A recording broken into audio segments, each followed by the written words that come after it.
Hello, everybody. This is Weird Ventures. My name is Derek, and I'm the game master for today. I'm running us all through Curse of Strahd, and we've got a lovely group of people with us today. We're gonna go through all of them and have them introduce themselves, starting off with Balthazar. Hello, I'm Cosmic, currently playing Balthazar, the party's Azamar Grave Cleric. Yes.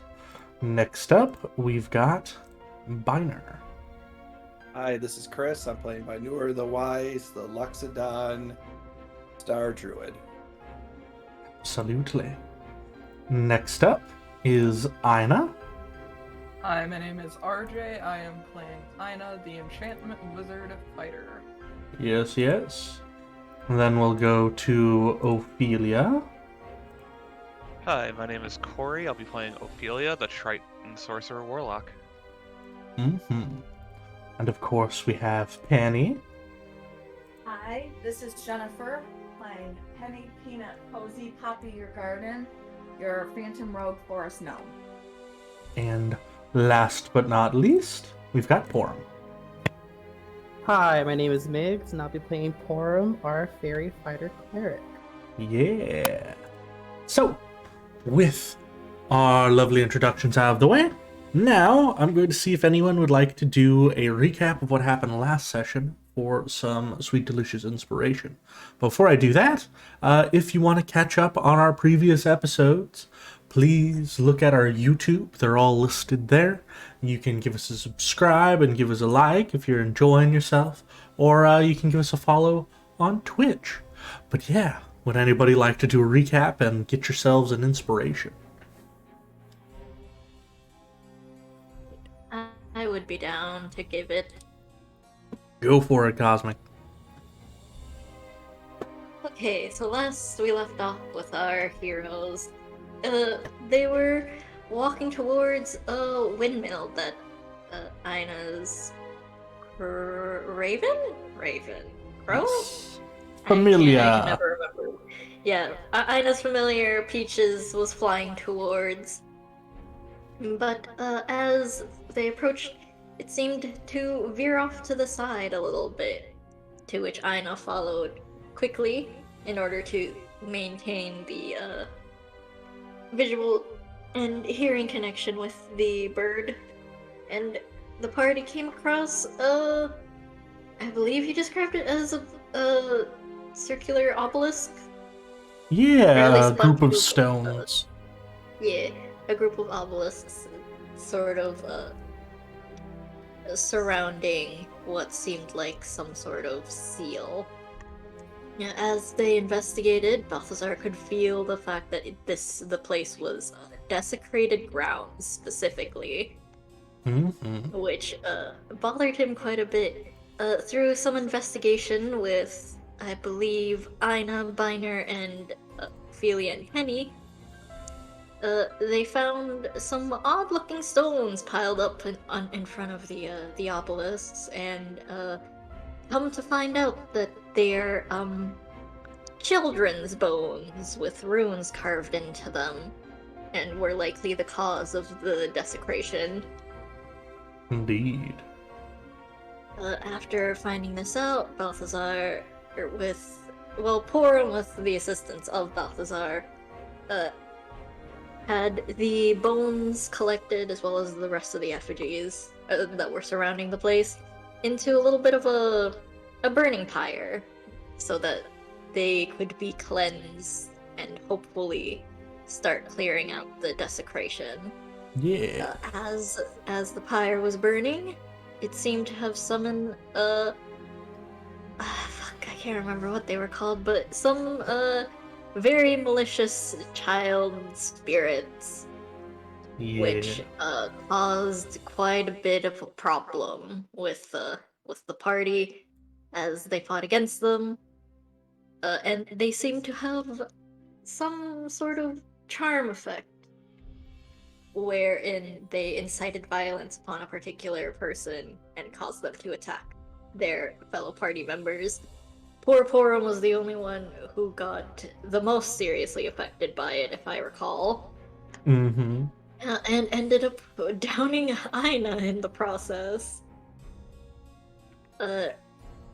We were able to successfully fend off the little child spirits until all of the bones were successfully cleared off, to which they sort of sheepishly scattered afterwards. Once the spirits were cleared off, the party was then contacted by the Night Mother, if I recall correctly her name. Mm-hmm. And they explain that they are the collective spirits of the desecrated dead of the elvish people who once ruled the lands, and to whom Strahd essentially wiped out when they tried to fight against him. They mentioned that this was not the only site. There is one other that is being similarly desecrated, and that they have the power to essentially help the party a little bit. Once for helping them clear out the desecration in the current obelisk, and then again if we are able to complete it by clearing out the other place. Yeah. In the process, they also gave us a few magical items, a few boons for the what help we've already given. Most of which has been distributed as best we could. And they offered one specific boon. Two, actually, but the other could not be given unless we complete the complete the circle essentially and go and clear out the other area. The other But, burial ground, yeah. Yeah, the other burial grounds. Essentially, the Night Mother offered use of their site with the ravens, but in doing so, the person who takes it up gets marked as an enemy of Strahd and those he allies with, or at least the enemy of the Night Mother. The enemies. There was a bit of back and forth between Aina, Ophelia, and Balthazar as to who would take it, but it was put aside for the time being, as they would have to clear out the windmill, where, turns out Balthazar and some of the rest of the party were right in their suspicions over Morgan, because it seems like the man was making his pies out of human children. That it does. Yeah, so while the party headed off, Balthazar kind of lingered a little bit at the burial grounds to speak with the Night Mother a little more. There was some godly talk before they left him with a very terrifying revelation of the fact that Ismark is somehow still up and alive. Though Balthazar has suspicions that it might not be in the way we think it is. Mm-hmm. Which is terrifying. Heading off to the windmill, it was decided Penny would go sneak in, but she was having a bit of trouble finding a way into the windmill, to which Viner decided to pull out the Hat of Disguise to cause some shenanigans once more with the health inspector gimmick. We're going to see how that turns out today. Yeah, give yourself that inspiration.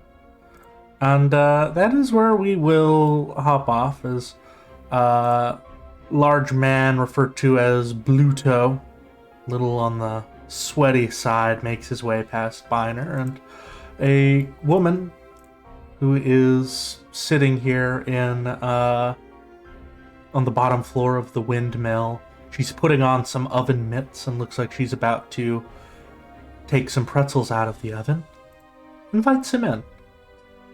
Come on in, come on in. Close the door behind you. We don't want to leave a draft.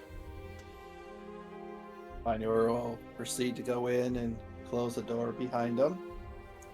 Excellent. As the door shuts and you are inside the building, we will hop over to Penny real quick, because Penny did manage to climb up onto the second floor stealthily, and I believe you wanted to peer in through one of the windows. Yes, Penny? Yeah, just kind of peek very carefully into whatever window is closest. All See right. what she can see. I will describe the two rooms that y'all are in, but I will also be doing something else real quick. I just need to make sure y'all are in a good place where you can actually do what it is I am describing. There we go. This makes most sense. We'll move Penny there. We'll move Minor right here. All right. So I'm going to move us all. Well, actually, I'm going to activate two maps here real quick. So on the stream, this might get a little bit funky. I'm going to do my best to make sure that it is less funky. But for my players, if you go to the very top of your screen, there's like a little arrow near the top left, and there are two places you can view. So we're gonna go ahead and activate essentially the view of the inside of the windmill here real quick. That will, at the very least, bring the stream's view over there. So y'all get a good look at what we're seeing. There we go. So Penny, as you peer through that window, you would see the sort of haggard face of Morgan sweeping around the floor, pushing around a few old bones and stirring up a cloud of white dust with a broom.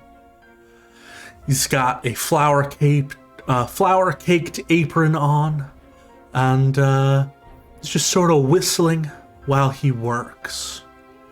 The dirt-caked windows don't let a whole lot of light in, but at the very least you can squint your eyes and see that there's a large millstone connected to a wooden gear shaft at the center that rises through into the ceiling at the center of that room, as well as a stone staircase that continues up towards the third floor.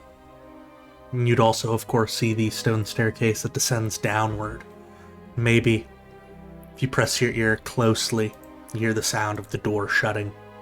Or actually, you'd definitely hear that. It'd just be directly under you as Biner closes it. Do I see any children, or I only see Morgan? You just see Morgan whistling and sweeping. And I can't hear anything else besides his whistling and the door closing below me? You might roll me a perception check.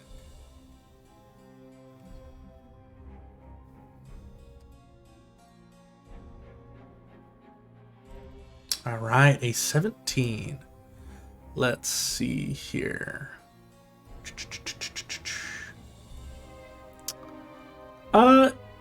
You try to listen closely. You can hear the sound of footsteps in the room above Morgan as well. Somebody is walking around from the sounds of it on the third floor.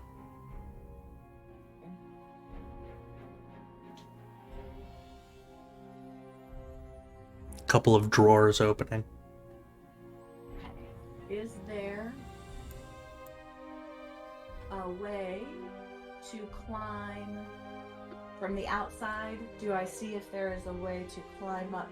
Like, how high is the next? Is there another little balcony above me? And if so, how high is that? Or There isn't a balcony above you, and doesn't look like there are windows to the 3rd floor. Okay, crap. Okay, and I can I hear Biner or whoever? Can I hear them below? Not necessarily what they're saying, but can I hear if they're talking? Yeah, you can hear interaction going on downstairs. All right. And then Ophelia is still like I can message her. Like I don't remember how that works. So explain. I think Ophelia needs to shoot a message to you. I would have shot a message to Penny at the last possible second before she went in. Okay, so she can send one message back. So Okay, so I'm still outside. I'm not in the window. I'm just peeking in the window. So I am going to communicate back that no children in sight. Morgan sweeping floor. What do I do now? And before you answer that, I will need to set the scene for everybody on the outside.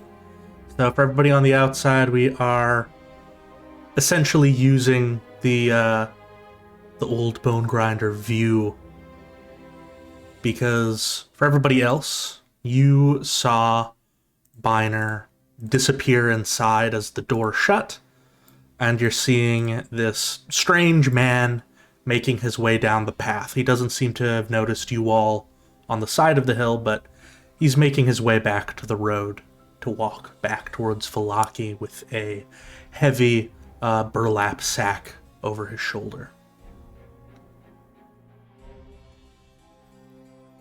So, Ophelia, how would you like to respond? I guess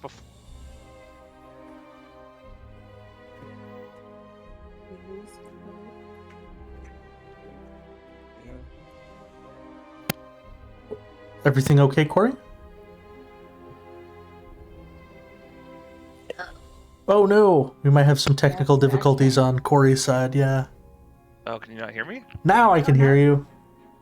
Interesting. Yeah, your voice kind of disappeared there for a second. Okay, gotcha. Just because unfortunately my voice is kind of a little wonky right now still. Sipping on some water. But, no, Penny has, seen Morgan sweeping upstairs. Should we have her join us, or still go?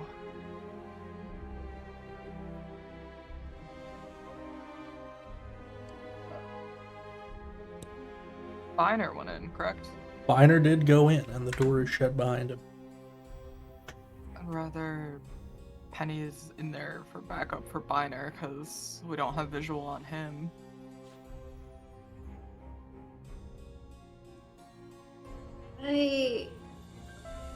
Does she know what's upstairs? Or if there's a potential basement, maybe?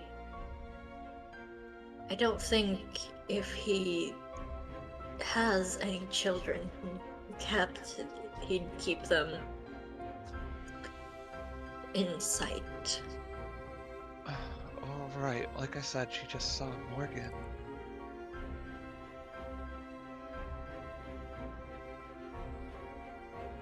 Do you try to investigate a little further? Sure. She'll message back to Penny, being like, Penny, do you see anything else? It's just Morgan? He's sweeping up some bones off the ground. Yeah, so I'm just gonna say back basically that I can see Morgan sweeping up bones. Sounds are above me, and sounds are below me. Should I go in this window? Okay. She can see Morgan sweeping up bones. She hears sounds above and below her. Should she go through the window? I mean, is she able to get up without going into the window? We know Biner is down at the bottom. She'll shoot back another message. Penny, are you able to get up from where you are, is this window the only point you can go in? So Fortunately, that's that- the only window. Yeah, right? yeah. Okay. So I'm gonna let them know that the only window, maybe we can somehow that we can cause distraction to Morgan to get him to like turn and leave the floor, and I can climb in. Do I know? Did I see Binor come up? Did I hear him? Like, do I know it's Binor that's in the windmill now? Didn't you wait yeah. until he was You know talking? that he's in the windmill. Okay, I couldn't remember if I actually heard him and saw him coming in. So I know he's down there.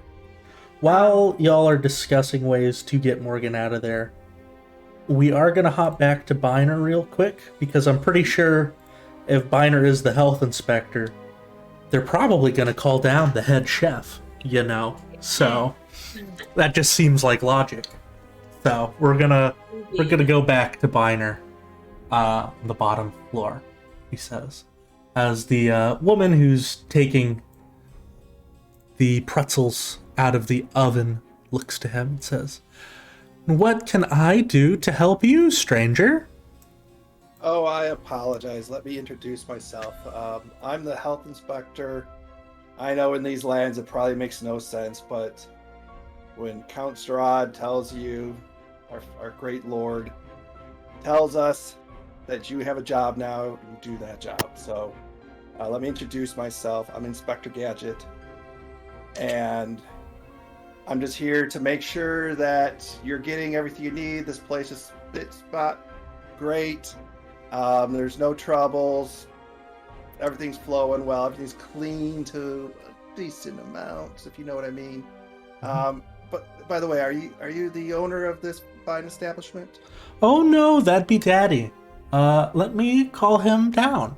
And she will set the pan on this little crate in front of you.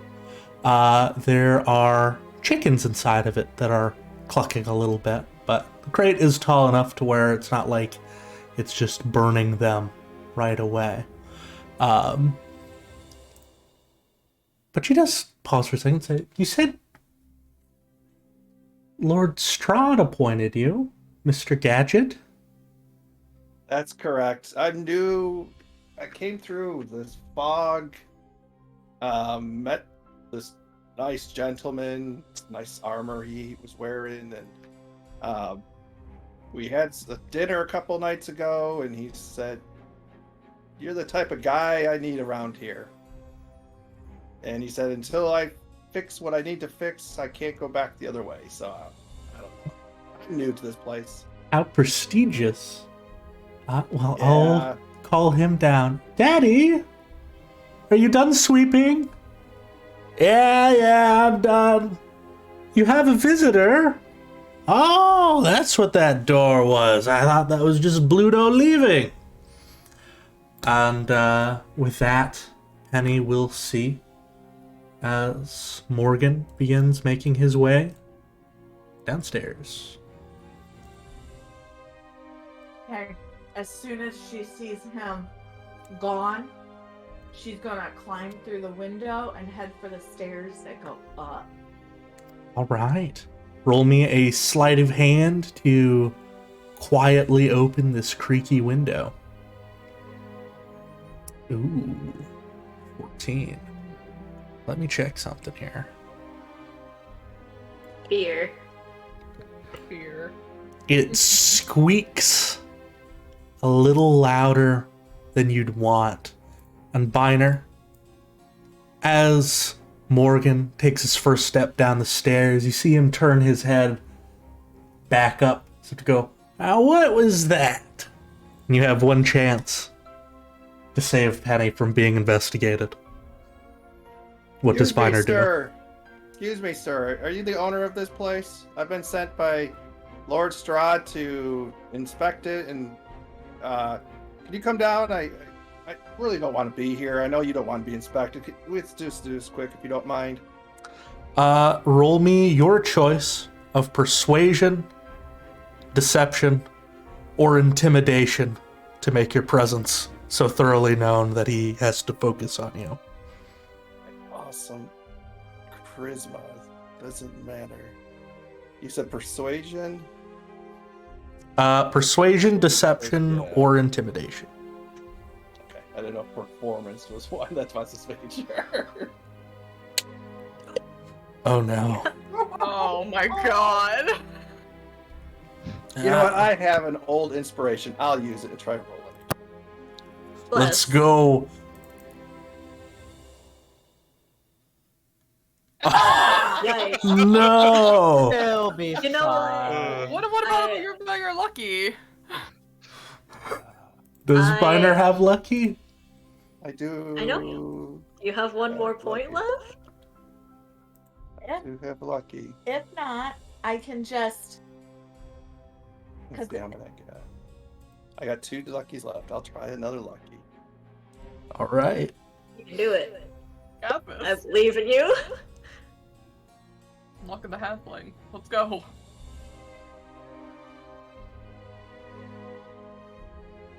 Oh. You know, You know it was better.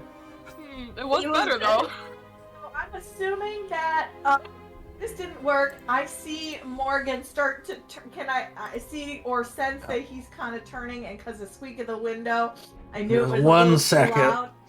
loud. Yeah, he is taking himself upstairs and looking towards the window. And can I just pull the cape a little like closer to cover or turn myself so that I camouflage? So I'm just gonna like let go of the window. Yeah. Roll me a stealth. at advantage, you have the hood up. You do And have the hood Morgan, up. if you search, will roll at disadvantage. Oh. Oh. Ooh, 10! No! Hey. You know Oh what? no. I'm gonna help you out. I'm giving you my inspiration. Roll it again. Hopefully you get higher. Yeah, so this one wouldn't be a new roll at advantage. It's just one more roll. So Penny, make us one more stealth check. There you go! There's All the right. rogue. Yeah, you just sort of squeeze against the wall. Go invisible. Morgan looks around. The window is ever so slightly open. As he squints his eyes a bit.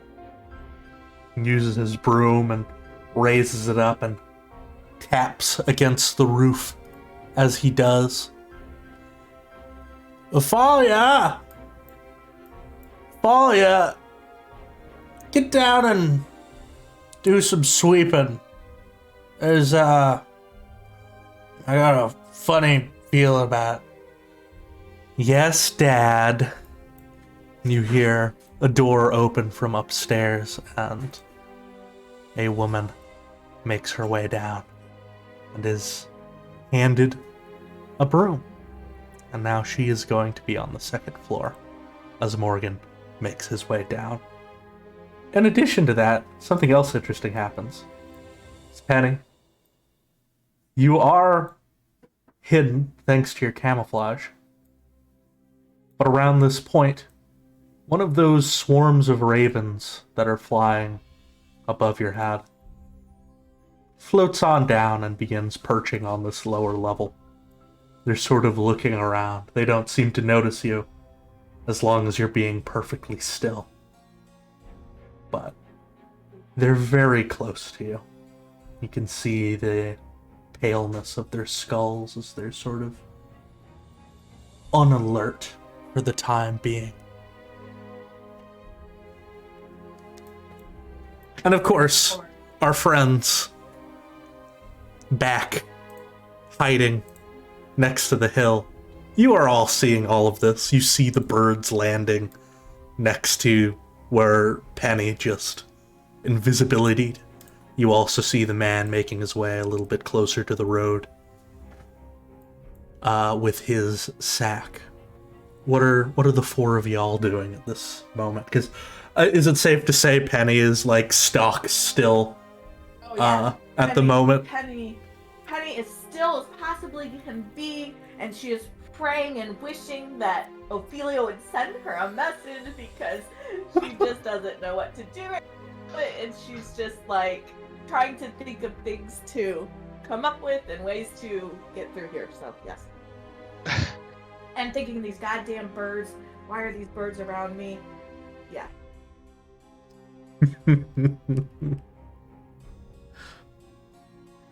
But doing this all in her head. Stock still. Oh yes. Yeah. So what's the discussion from the peanut gallery outside? Could we try to knock him out? And Balthazar is like eyeing the eyeing Pluto. Pluto? Yes, Bluto with a B. Yeah. Bluto. Eyeing Bluto as he passes. I could try and stop him in his tracks. I don't think we're the type that can knock him out. Maybe Porum could. I'm still All pretty eyes injured. like turning. Oh right, have you? Speaking of which, have you? yeah, you were given a chance to short rest for him, so if you want to do that. Yeah, I short rested and didn't roll that well. Oh yikes! Oh, yeah. Porum, just to let you know, you can roll I only more rolled than all of them. yeah, you can roll more than one hit dice if you want. I noticed you've only used one, so if you Yeah. wanted to use more of those, so you're not at 12 HP, I will allow it. Ugh. Okay. Listen, you just keep rolling until you're out. That's what it What is. I'm gonna do. Until you're out or until you're full HP. I'm close enough. Oh, But Porum 27 also now. has a 0 con. Oh no, that does make it hard. But hey, at least you're in better shape than you were. Sure. But yeah, okay. So Porum is better than they were. So yeah, is Penny's stock still, Biner's in there, and you've got this guy walking around out there. What are the four of y'all plus Trouble gonna do? Should half of us try to jump this guy and the other try to figure out how to save Penny? I think Penny's fine if she stays still for at the moment. To be fair, I can always risk Peaches and try to draw the birds away. Penny would owe me 10 gold, but I mean, I could make animal noises. That way we don't have to sacrifice Peaches. I have one more 30 incense pack. I have one more incense pack to bring him back.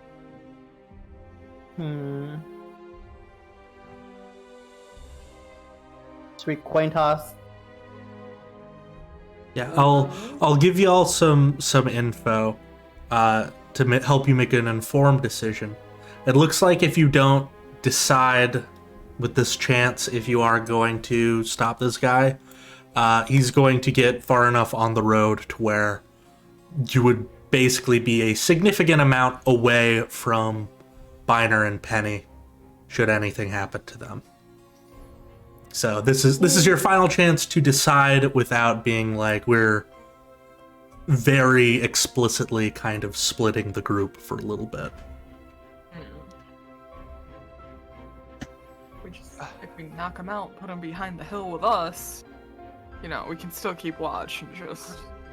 Like some sort of mind magic, right, for this? Yeah, I have a hypnotic gaze. Yeah.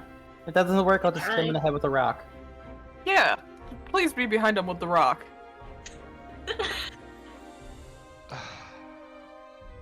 I'm just gonna walk forward to stop. I guess we're doing this.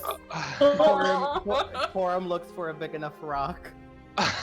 Balthazar is just gonna sit and is just very slowly starting to weave a little bit of magic. If things go south, he's tossing a hold person at the man just in case. Okay. Very nice. Let's see. Oh, interesting. All right. So Ina's running out. Porum, you're finding a rock.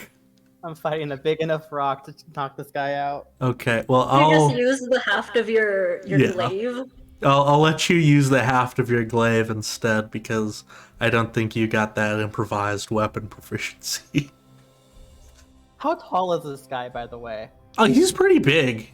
You can fly. Okay, I have to He's fly a little yeah. bit. You would have to fly a little bit. I'd say he's probably about 6'7".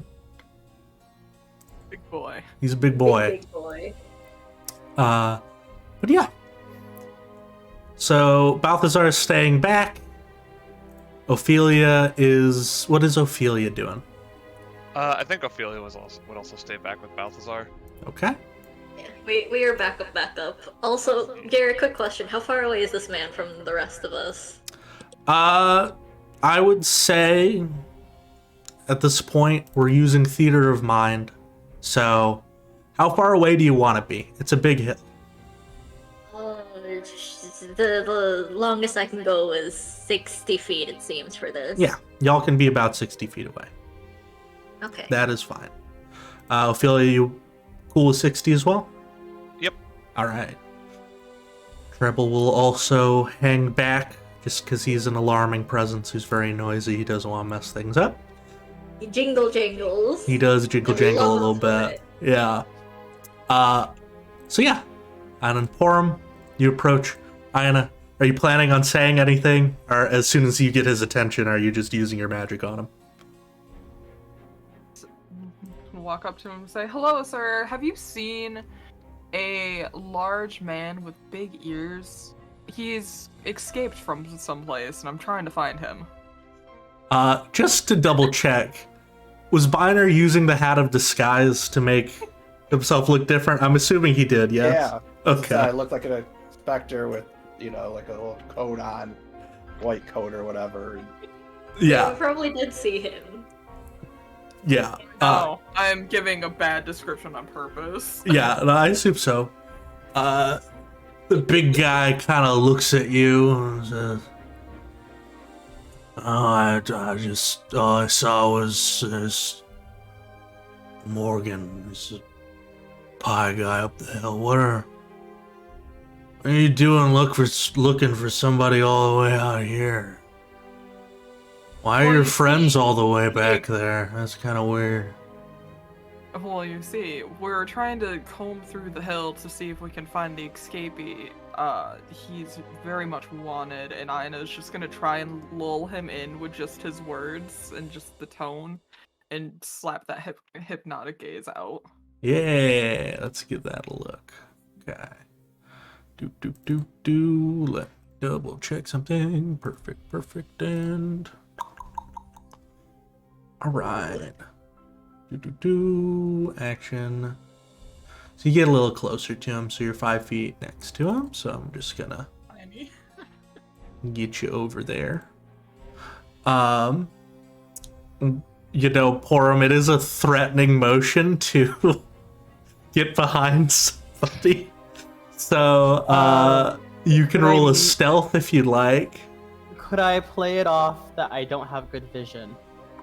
Oh my god. This is my walking stick. Yeah, you want to do deception? Yes, pointed walking stick. Yes. What should I make? Deception? Yeah, I'd say that'd be or performance. You're doing like an act to use this walking stick. Don't make it yet. You might not have to, but Okay. just so I know, in case this does go wrong. Yeah. Let's have him make his roll. Hey! Oh! All right, he fails. So I think his eyes just go a little dull. He's just like, I think Ina has to just use their action to maintain the Yep, effect. I Yeah. just have to stand here and look at him, Yeah. waving my arms around for him to knock him out. I'll knock him out. Right. Let me double check how incapacitated works. Okay. Oh, it will drop as soon as he's hit. Excellent. So Porum, Reaction for actions. yeah, you get a free hit. Make it a good one. We shall see. I got my dagger ready to stab him from the front. Just make a silver glaive roll, Derek. Yep. 13. So, you raise your glaive, and you lunge forward with it. And when it connects with his body, there's this wet squelch and a squish as the end of your glaive sinks deeper into the back of his head as if it is rubbery. And we're gonna hop over to Biner. We're gonna hop over to Biner. Real quick. So Biner, Morgan's coming down to greet you. So what's all this about a health inspector? Yeah, I know. Sounds stupid to me too, but you get a job, and a little bit of time I've been in these lands, it doesn't look like many people have good jobs to begin with. So I'm Inspector Gadget. Your name is, sir? I'm Morgan.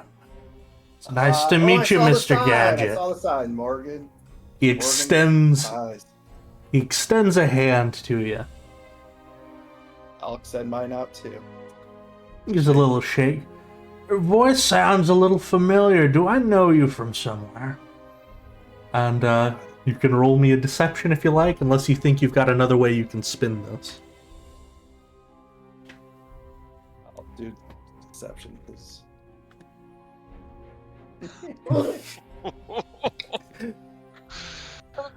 Do I know you from somewhere? We probably crossed our paths somewhere here in the last week or so. I haven't been here very long. Were you near that little town back there? Oh, I remember you. You got in all that trouble back there with the big mob and the fire. Yeah, that was fun. Hey, what'd you do with the body, by the way? Well, I've got my ways, I've got my secrets, you know, same way you have your secrets, walking around pretending to be some kind of health inspector. Oh, that part, you know, is what it is. Let me be honest with you. All right. You figured out I'm not really a health inspector. Yeah, but I am interested. You know, some companions I was with back in that last town. Some of them bought your pretzels, and they were raving about them, and made me think. You know, you probably. I mean, I see you got a beautiful daughter over there. Do you have any other children or a wife that might be here that could meet?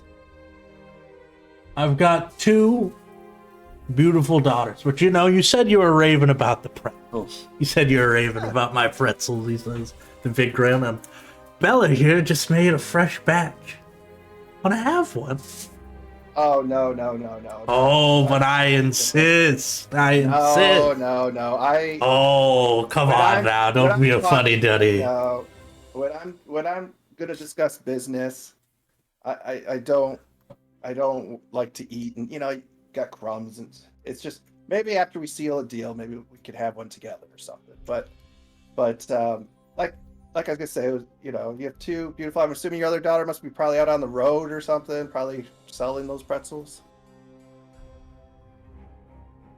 Where she currently is. He squints a little bit at you. You can give me one more deception. I'll give it to you. Yeah. Quit buying her. You can do it. Oh, You got one more lucky. You got one more. Make it count. If you want, you can. If you but you want. don't have to. Yeah, I know. No, we'll let this roll. We'll let this roll? Alright. Oh. He extends a hand out, places it on your shoulder, Bonner. As it kind of melds through the illusion around you, says, before I talk about my family, where's Where's that little one you were traveling with when you got into all that trouble, hmm? The little oh, she's back with the other guys. And Viner, you can tell me if this seems unreasonable. Because this is all about that collaborative storytelling. But you did roll a nat 1. Would you say it's fair for me to have Morgan notice maybe Biner's eyes, like, looking upwards when he says this as to where Penny actually is? Yeah, I think so with a natural one. Okay. I don't know. I just heard Jen. Don't do that. She said, would Viner really do that? Oh my I should god. find out, yes. Yeah. Ugh. It's not so much like he's purposefully doing it. Right, it's but- just like, where is, Yeah, I where feel is like, Penny? And yeah, while you're not thinking about it. realizing that- yeah. And he gets a big grin Well, at that point. He says, "Oh, I bet she is. I bet she is." And at this moment, another flock of birds from up ahead lands nearby Penny as well, looking around a little bit. And he'd say,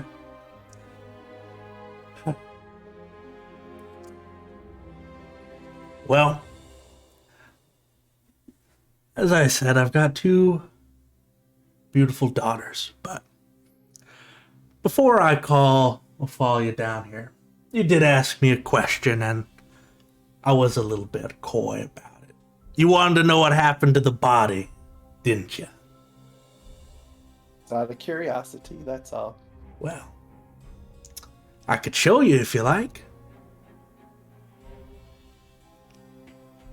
And his hand on your shoulder just gets a little bit tighter as he starts walking, trying to take you along with him, if you will. I don't think I would move, and I don't think you'd be able to easily move me if the I don't think so yeah. either, but I was mostly seeing if Biner would follow he along would with kind him. of like hold up and just be like, "Yeah, hey, you don't need to show me. You can tell me if he's in the backyard. I don't care. I just curious." Ah, you're right, you're right. Well, it's a bit of a long story, he says, giving your shoulder a couple pats now. But, you know what? You know what? I'll tell you it over a little bit of a treat. And, it doesn't have to be one of these pretzels, you know. Actually, it's something I've been wanting to make for a little while. You know, we had a guy who came in a while back from out of town, outside the fog. He was telling me about something that sounded so delicious. Just so tasty. That's where I got the idea for those cinnamon bites. Have you ever had elephant ears? And as he says this, he is casting Power Word Pain on you. oh, And unfortunately, I do think you have less than 100 hit points. Which means that Biner, your body, begins twisting and turning in unnatural ways, as if your limbs are trying to turn you into the shape of a pretzel. And as that happens, in conjunction with what is happening outside,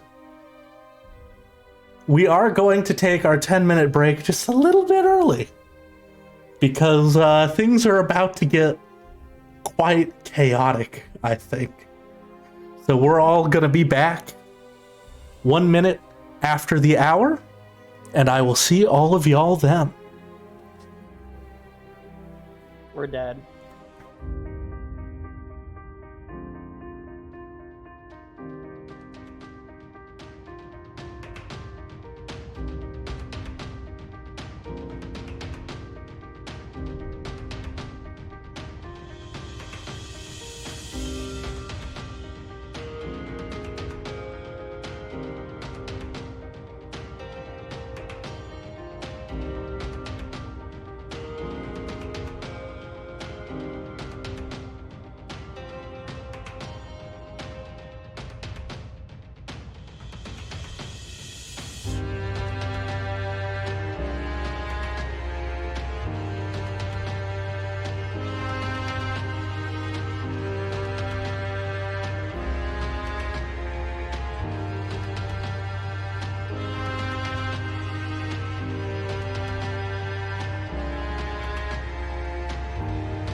Hello, everybody. Welcome back to Weird Ventures. There is big trouble in Pretzel Town.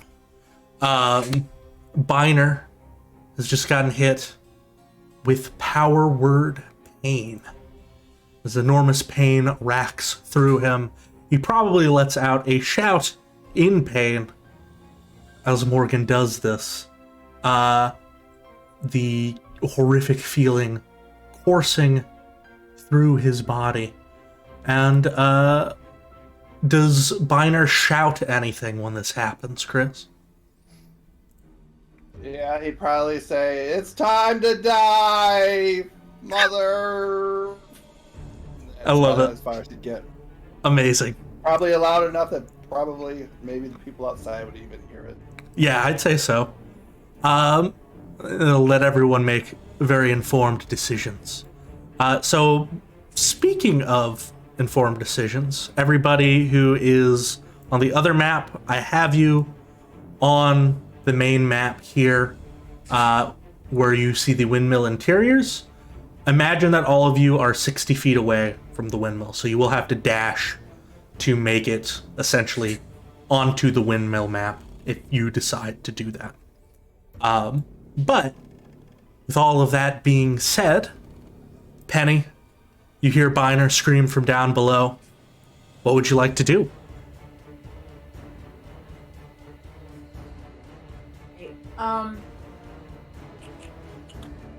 So she's a little torn because the idea was to, I don't know, I guess to get, so at this point though, do we know that he's using the children?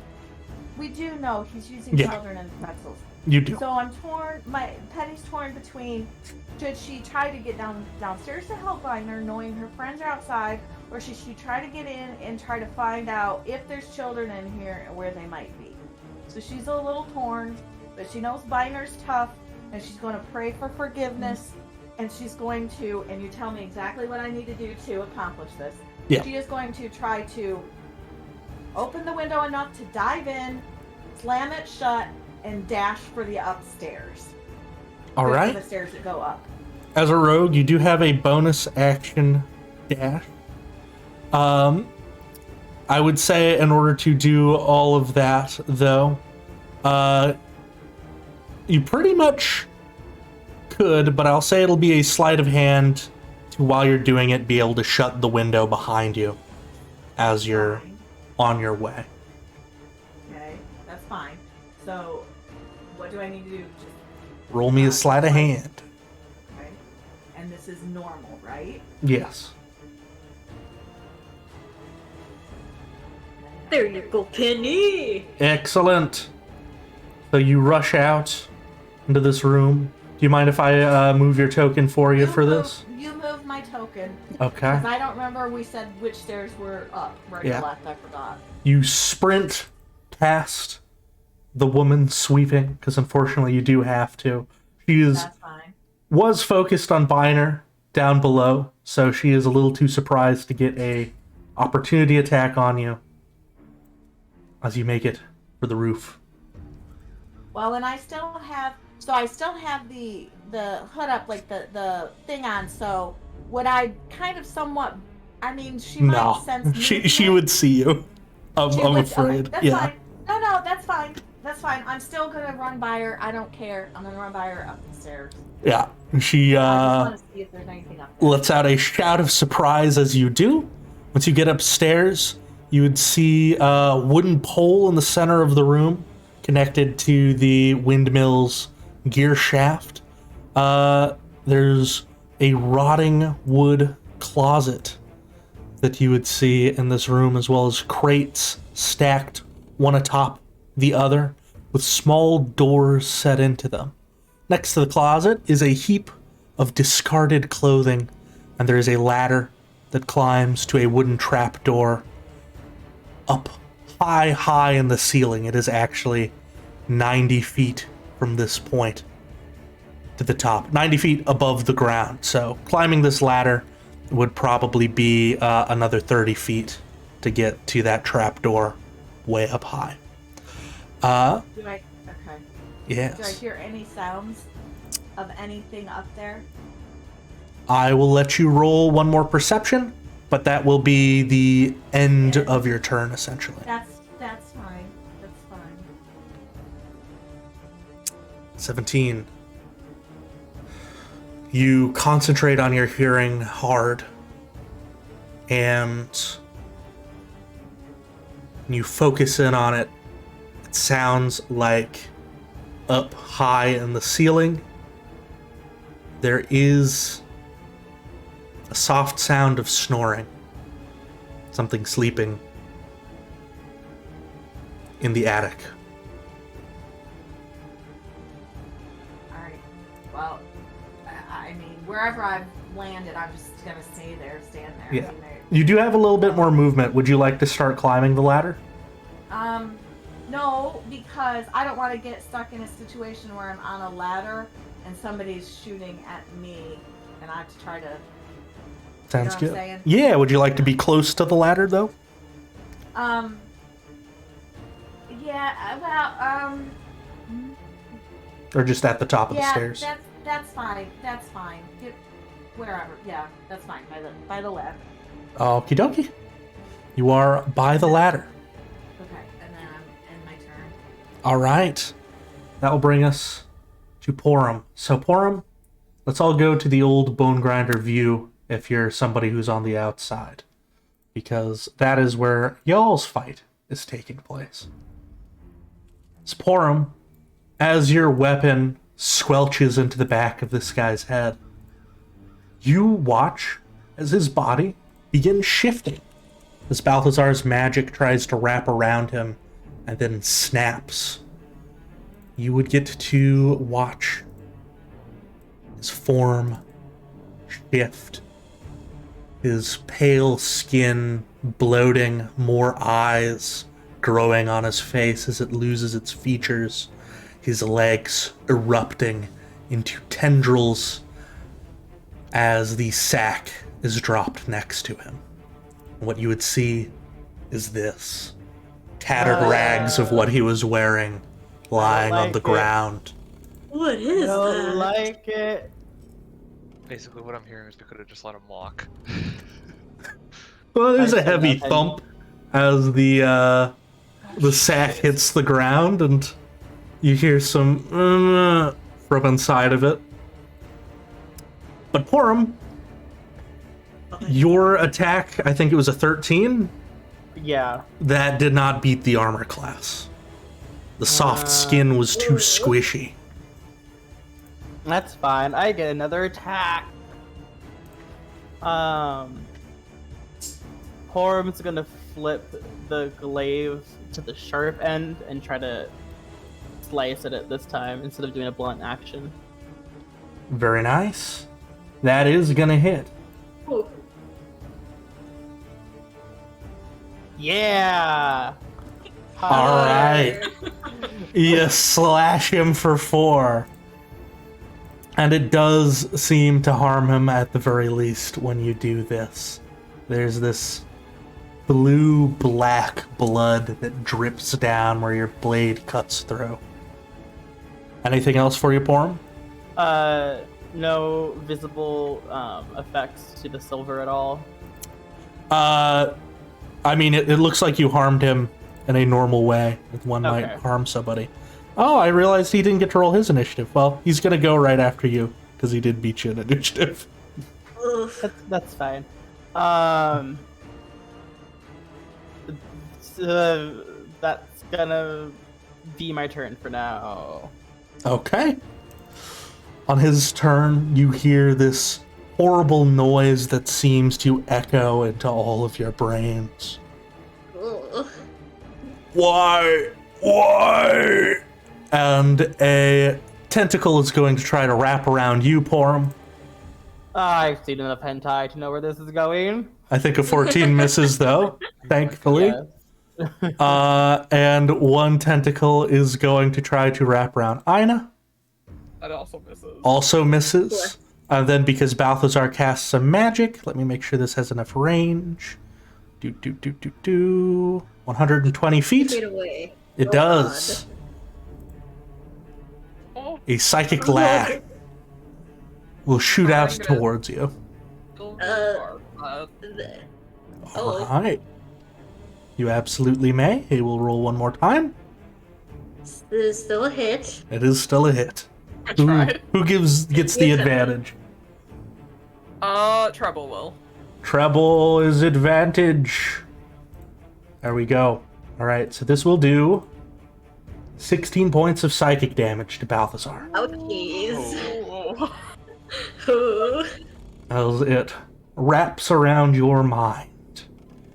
But that is his Balthazar turn. winces and just starts bleeding from the nose. Oh no. Which means it is Treble's turn. Treble is going to run through the mud, get halfway there. This is 30 feet, thanks to Theater of the Mind. On his way, he is going to go ahead and use his... Oh, 1 second. Is this an old version of Treble?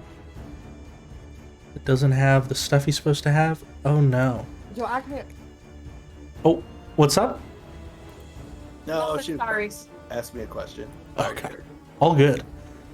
I actually have to switch out Treble's token because I didn't update the main stat sheet when I was fixing him. I updated his tiny stat sheet. So give me just a moment. We're gonna go here. There we go. Alright. He will use his healing cord. And he will give 7 points of HP back to Balthazar Oh, bless. on his way over. As he's running, he will just, I guess, use a dash after that, because that's what he's going to have to do to try and get within melee range. Or no, wait, he has something else he can use. I forgot. He's going to use his Vicious Riff, his normal action. Bluto fails, so he is going to take a little bit of damage. Or no, wait. Oh, yeah, it is just that. Okay. He takes a little bit of damage. You see from the sound of it, it looks like he has resistance to psychic, but he does have disadvantage on his next attack, luckily. Balthazar, that brings us to you. Oh boy. Wiping the blood off his nose, Balthazar is just like, of course, it's not actually human. And, fuck, what even is it? Jesus. He is going to... What do I have here that's actually useful? You know what? I'll save those for later. You know what? For now, he is going to shoot off. Or, well, first and foremost, he's going to run 30 feet forward just so he can get both Aina and Forum within 30 feet of him. Mm-hmm. However close that might need to be, probably still 30 feet. But, after that, he will take out his crossbow and, he will specifically just pull it with, one of the silvered crossbow bolts he has. Yes. And, he is going to shoot. Ooh. 13? Yeah, Probably 13 would be a miss. As the arrow flies, and unfortunately it does crack against the... Well, actually, it wouldn't crack. It would sink into the rubbery flesh and then Ugh. bounce off.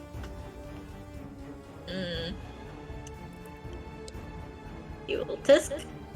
But as a bonus action, just so he can have it, he is going to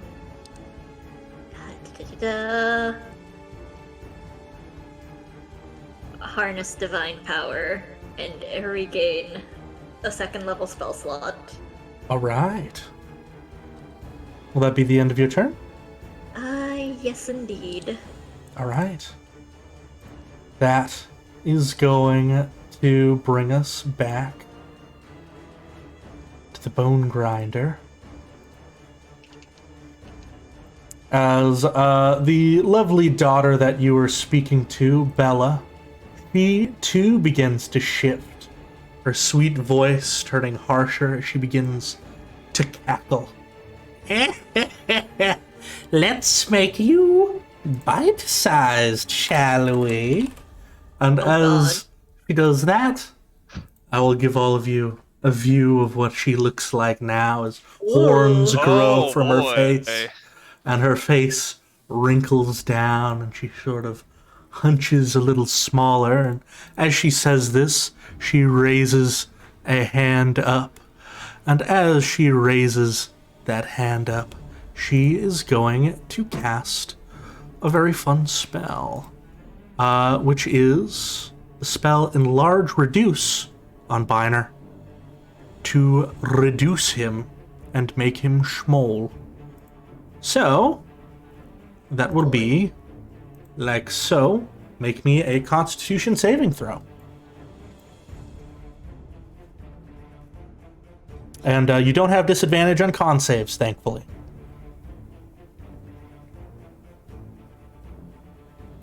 Excellent. Yo. You feel the magic swarming around you, trying to shrink you. But, luckily, it does not. And you are doing A-okay. Which means that it is now Ina's turn. So we go back to the Bonegrinder view. Alright.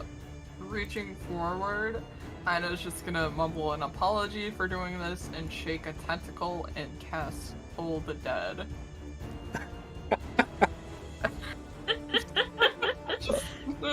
I love it. So he will need to make a wisdom save. Let's see here. Got a lot of fun bouncing between maps. All right, he fails. Roll your damage. Okay. I don't know why it's offering versatile. Oh, because it has he taken damage? Has he taken damage? He has taken a little bit of damage. Or I'm cut him. D12. 2D12. That's right. I clicked it. It's doing. There we go. Yo! Oh. That damage seems to sizzle across his skin, burning it. He says, "Over the master! Must drown the raven." Anything else for Ina? What did he say? Must drown the raven. Huh. Okay. I'll just keep that in mind. Wait. What was the first thing he said? Go for the master or for the master? For the master. Yes. Anything else for you? I can't move. I don't have any bonus actions, I'm pretty sure. Not yet. Yeah, no, that is my turn. All right. That brings us to Ophelia. Okay. So we're gonna start. Let me double check just range. Oh, perfect. We are going to start with. She's gonna cast Hex Ooh. on him. He will be hexed.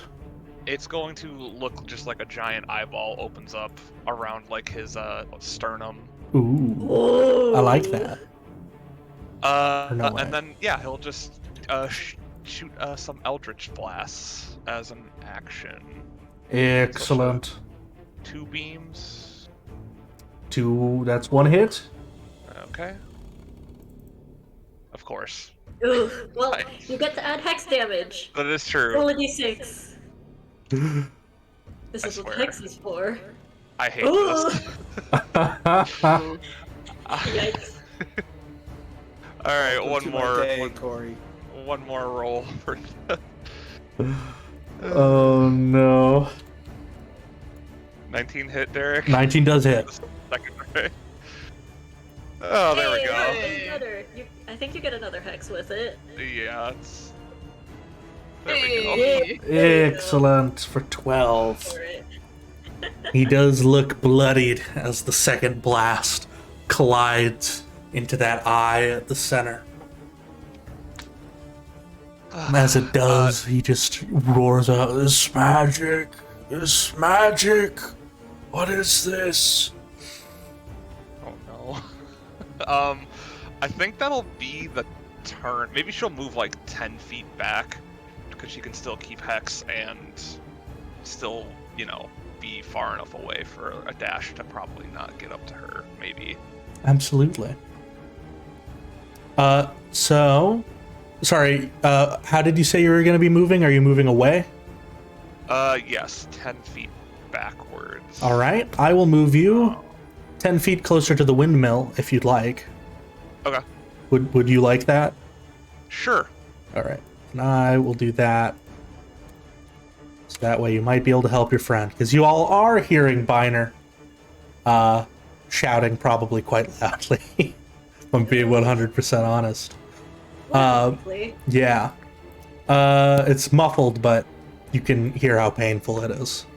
Both of the ravens are going to use their turns clawing at the window just as Penny shuts it perfectly in time before she ran up. And they're both going to try to break through that window. But we'll see if they manage to do it. No. Oof. Maybe. Yeah. Ooh. So, one of them does manage to shatter the window as they both fly that way. That's going to bring us to the lady who just saw Penny run upstairs. Let's see here. Is this going to work? Give me just a moment. So I need to make sure Penny gets to see what it is that is chasing after her.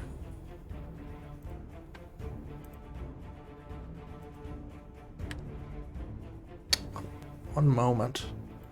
Oh, she disappeared from the initiative. Oh no. Give me just a moment. I realized somebody disappeared from the initiative, and that is no good. Still see her in the initiative, Derek. What's that? Hello? Are you talking? Penny. Ophelia. Yeah. Yeah, I still see her in the track. Oh, Bella.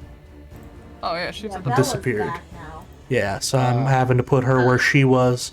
I think, I'm going to put her low on the initiative because I can't remember where she was, so I'm going to give her 13. She was before Ophelia. Before Ophelia? All right, Yeah. then I'll give her a She 15. transformed.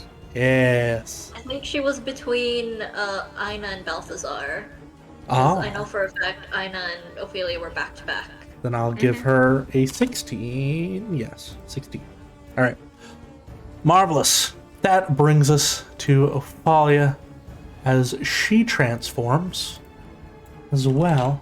And though Penny doesn't see this, she will see her as she begins making her way up the stairs. Come here, little one. Ugh.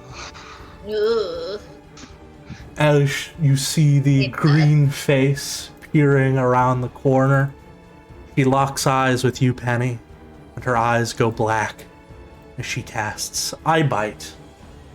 Penny, I will need you to make me a wisdom saving throw. Before she does, I don't know if I can use Uncanny Dodge against this. No? It's just for No. damage. It's just for damage? Yeah, this isn't Oh, something that okay, does so damage. So what do I have to roll? Wisdom saving throw.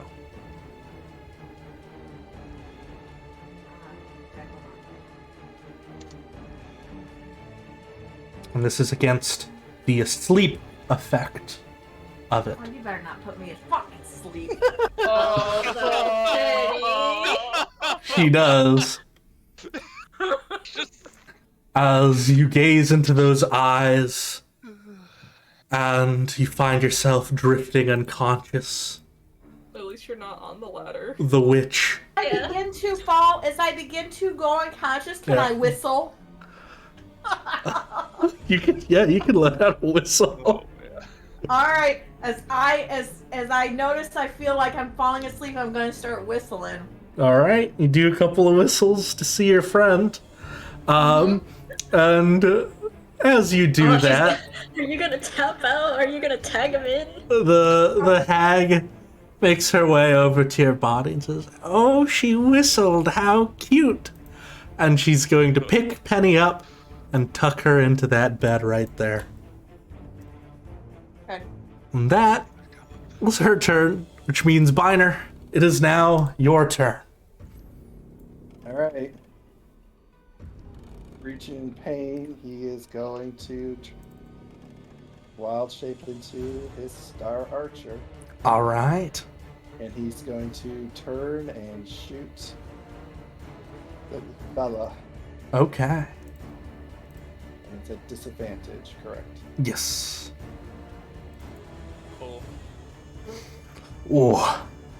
What? And flies and crashes into the furnace instead. It is glowing much brighter now. And then he's going to turn and smack him with his great club. All right. Give him a swing. Oh. Oof. Morgan catches it with a claw.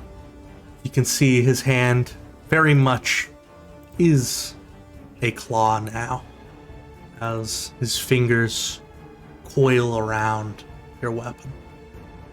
The pain is still coursing through you as, give me just a moment, you would see as he blocks your weapon, Morgan too is taking on his true form.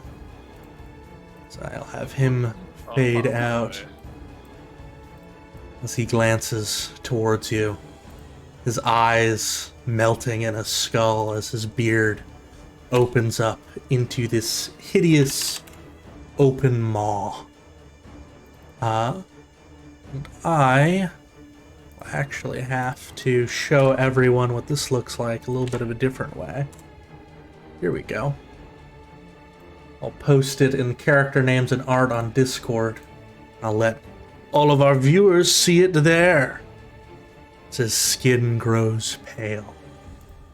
And post it. Character names and art. I apologize, Derek. What did Irina do? Irina goes right after you. So he is about to Because go. you're transforming him, so that's why I thought he was on his turn. Sorry. No, I was mostly doing that in reaction to you swinging at him. Okay. Because it doesn't cost them anything to transform. And when they go into combat, that's what happens.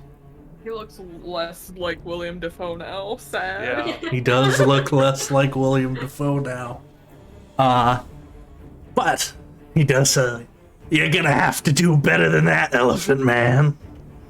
And that'll bring us to Irina down below. She is worried about all of this. She is going to move her 30 feet a little bit closer towards the windmill, but also towards Bluto at the same time, are keeping a 30-foot distance as she goes, moving diagonally. She's going to take out her hand crossbow, try to pop him. Sadly, it also, similar to Balthazar's, bounces off the skin. That is going to bring us to Morgan himself, who's looking at Biner, who is writhing in pain. He's glancing at you and says, "Oh, it's gonna be hard to cook you, I think. You won't get small, but maybe we can stick your butt in there. That might fit. Good rump roast," he's gonna say, and he's going to try to grapple you, so you can make acrobatics or an athletics binder.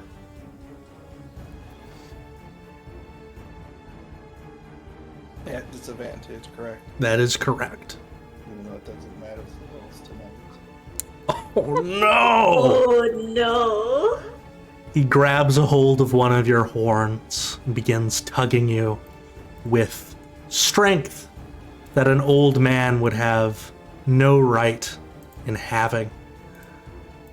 As he takes you over here, and he begins trying to push everything that he can get of you into the open oven. Its flames growing brighter, trying to consume you as he's trying to force you in there. At the start of your turn, you will take fire damage. That is going to bring us to Penny. Penny, something interesting is going to happen to you, because as it's been made known with Balthazar, these creatures work in the domain of dreams. Oh, And because of that, you will wake up somewhere. Well, I say wake up. You will find yourself somewhere, perhaps a bit different than you expect it to be. I will just need a moment to set this up. There we go. So Penny, I'm going to move everybody to a new area. And you can move yourself if you'd like to, of course, as well. Ooh. As Penny, normally you would be prone when you wake up on this horrible conveyor belt, bits of bone all around you as it slowly makes its way towards this hideous grinder with the 3 boogeymen and witches surrounding you, cackling as you go. But because you whistled, a gust of wind wraps around you, Penny, and you are not prone. You're lifted up and on your feet, and you are in a capable position to fight. And because of all of this, Penny, you can make me an acrobatics roll. Thanks to your clever thinking and doing a little whistle. Excellent. Normally, at the start of your turn, you would move 15 feet towards the grinder. But because the wind is swirling around your legs as your friend the Nightcaller is helping you, so lifting your feet up a little bit and you're able to dance across the bones and stay where you need to be. The hags are shoveling more bones onto the conveyor belt as it's making its way towards you. I'm gonna need you, Penny, to do me a favor and decide what it is that you would like to do. The longer you stay on this conveyor belt, the more likely you are to get even closer to this horrible grinder. But you can move now, though it is difficult terrain, and you do see these levers are smashing the bones in those directions. okay. Do I see any? Is there any way possible for me to jump off of the conveyor belt onto a non-moving surface? The gears look terrifying, and this is a place of nightmares. When you Okay. look at the prospect of jumping onto the wood here, it's as if the distance grows impossibly wide. Your only way to get close to one of these beings is to run along the conveyor belt. Okay. Can I? Another question. Can Yes. I look? If I look at the. Can I tell what gears are making the conveyor belt move? Like, can I tell which ones kind of are moving the conveyor belt? You can use your bonus action to roll me an investigation.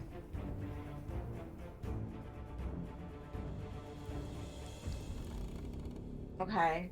And the conveyor... Before I do that, though, I'm just trying to... The conveyor belt is moving me slowly towards that grinder. Down Yes. there, yep. So, my options are to either go towards the old, like, witch with the apple or the horned guy, right? Those are my options of where to go. Yes. Okay. So if I use a bonus action to investigate, I can still shoot at something if I wanted to, right? That is Or correct. move. Okay. So I'm gonna do the investigation. All right. It's a lot of gears, and this is a place of nightmares, so it's even harder to fathom. As you look down, it is as if they stretch on into infinity. A horrible black pit beneath them, extending ever further out from you as you feel vertigo in the pit of your stomach. Okay. So if I move, and I typically can move 25 feet, but because this is a harder surface and I am floating, does that limit the distance I can move? Yeah, it is difficult terrain, so you'd only be able to move 15 feet in any direction, or if you dash, you could move 30 feet. Okay. Then I'm gonna dash. All right. Before you dash, though, I will let you know it will be affected on if these things smash into you. So you will need to make a deck save to get through the crushing, or the bone crushers, rather.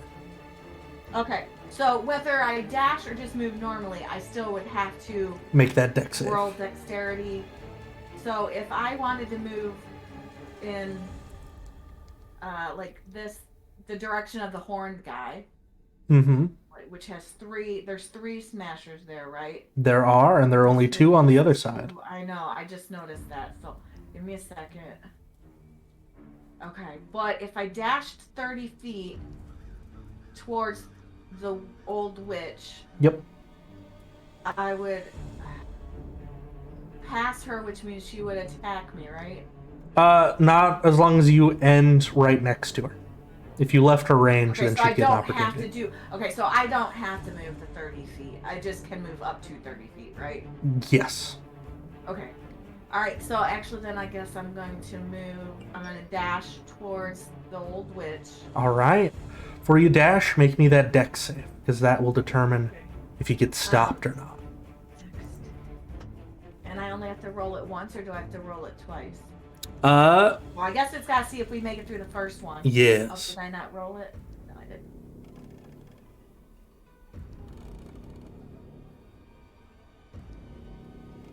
Okay. How much damage do I take? Oh, yes, with an 11. So, sadly, your run is stopped as you try to duck under the first one here. It crushes down on you. Luckily, for only 1 point of damage. It is psychic damage, if that affects anything, as everything in this realm counts as psychic damage. But you are knocked prone again as it crushes you. Okay. Well, I guess there's nothing else I can do. So. Well, you can stand up, and you haven't used an action to dash yet. So you can use the rest of your movement to stand up. And then if you want, Okay. you can still take a shot at somebody. Yeah, then I'll just shoot at the old hag, All right, the old witch. give her a shot.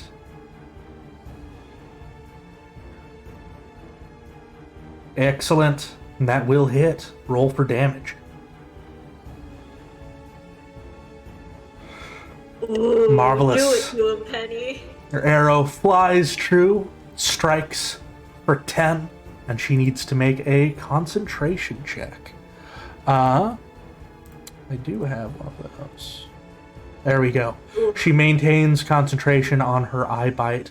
But in addition to that, again, because you whistled, and this is a realm of dreams where he can help, every time you fire, you get to activate Whales of the Grave with no additional cost. So, there is another person, I believe, within 30 feet of that one. Well, it's a dream dimension, so I'll extend the possibilities just a little bit extra for here. I will, because, it makes sense. Being in a place of dreams, that's where the Nightcaller is. If you'd like to, you can do 2d6 of damage to the other person in there. Okay. So, what do you mean do 2d6? So, roll 2 d6s. Yes. Bottom here. So, And I am helping you out here a little bit, in part because things are about to get very rough for Penny. Alright. An extra 10 damage to the other one in the room, as you manage to do a little bit of psychic rebellion. Alright. That'll be the end of Penny's turn, which is going to bring us back to the old Bonegrinder view. Bluto gets to do things. He has disadvantage on his first swing, which is good. His first swing is gonna be going after Ina because of that sliver attempting to affect him. So he swings with disadvantage. Oh boy, that one is going to grab onto Ina though. Let's see here. Takes psychic damage at the start of its turns. So you don't take any damage now, you are just grappled. But at the start of your turn, you will be taking some damage. The other tentacle is going for Porum. Ugh. Oh, I didn't mean to roll that. You don't take any damage right now. Yeah. You are just grappled. And then he is going to use a Psychic Lash on Treble. Oh no, treble. Oh no. And that does hit Treble, which means, no wait. Treble is immune to psychic damage. He's fine. Oh god bless. Nice. Which brings us to Porum. Treble does a little jig. His shoes start jingling. That's right. Clicks his heels. Porum, at the start of your turn, you take 6 points of psychic damage. Oh. As the tendril wraps around you and you can feel something creeping into your mind.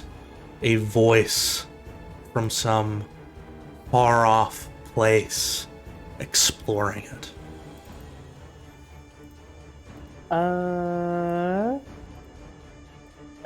Do I try to, or do I roll to break out now or at the end of my turn?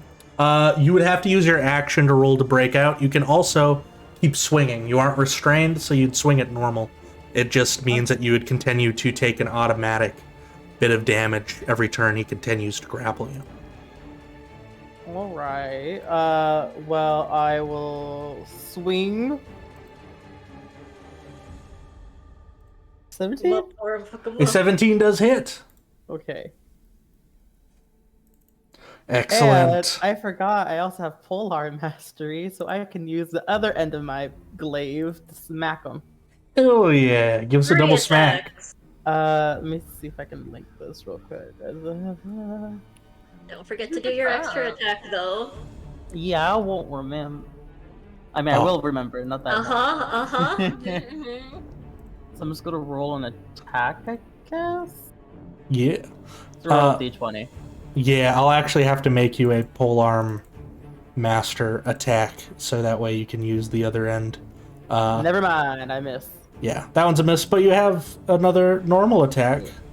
I will try to break free. Oh, you'll do. You can't do that. Oh, you can. I'm pretty sure. Like, as an extra attack, it's another action. Or at least that's how I extra rule it. attack is a- Is is it? yeah, grapples. You can make a grapple as an attack, so I rule it that if you have extra attack, you can make 2 attempts to break free. Unless, of course, it uses a different kind of grapple rule. But it doesn't. So, Porum, you can make us athletics or acrobatics to free yourself. What That is exactly what you need to free yourself. You are freed. What else can I do? Okay, I'm gonna action surge. Go for it. I'm gonna smack him again. All It right. feels good to do this. That is a hit. You slash him for another 3, and it's an action surge, so you got one more. Combo him.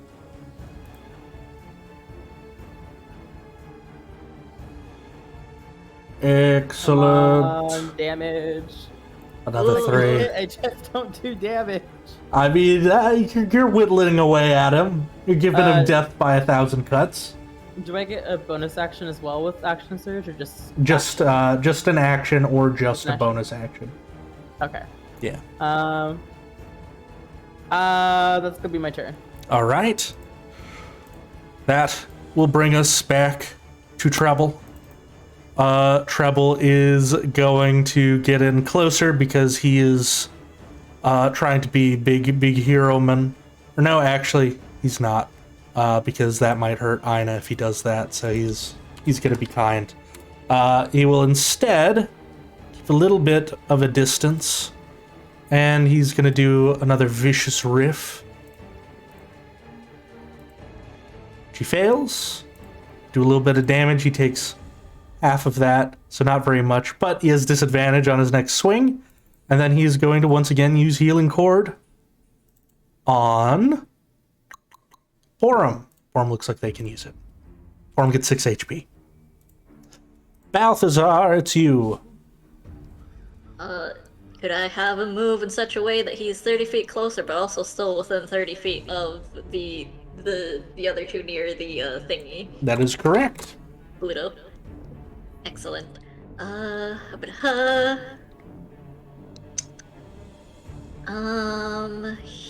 know what?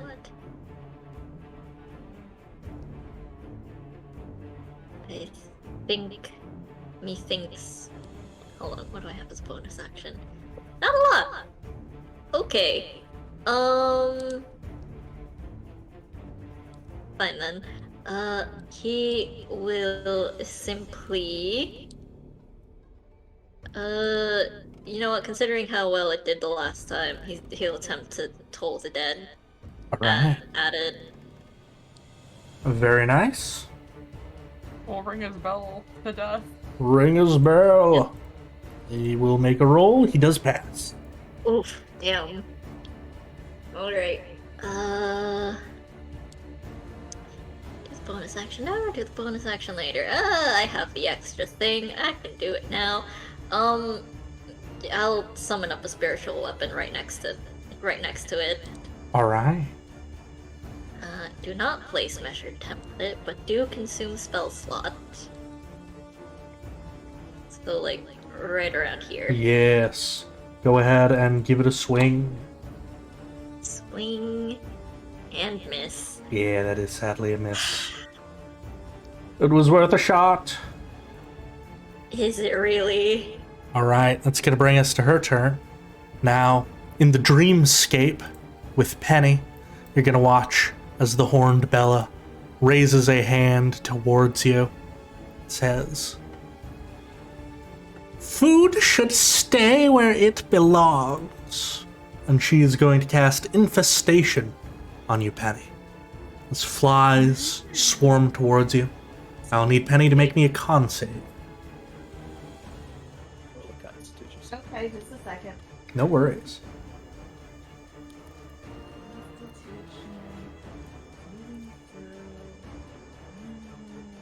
Alright. The flies swarm around you for 9 points of poison damage. And then Penny, I'm gonna need you to tell me high or low. Hi. Okay. Ooh. Excellent. You get to choose if you move forward, where you would need to make another dex save against the Crusher, or if you move backwards, which would take you closer to the Grinder. Forward. You will move forward? Alright. Make me a dex save.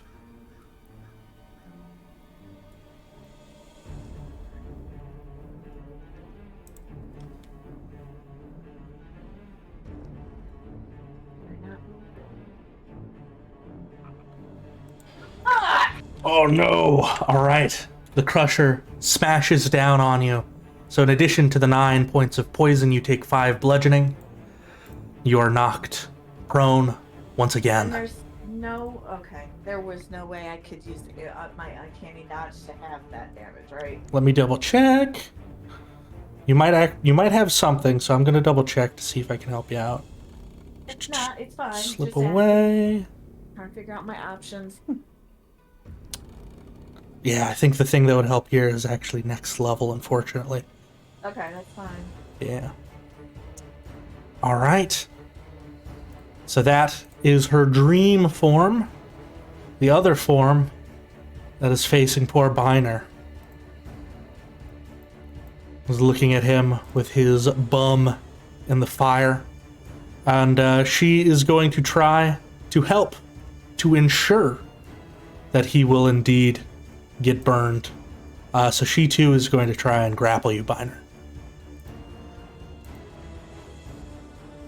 You'll need to make me an acrobatics or an athletics.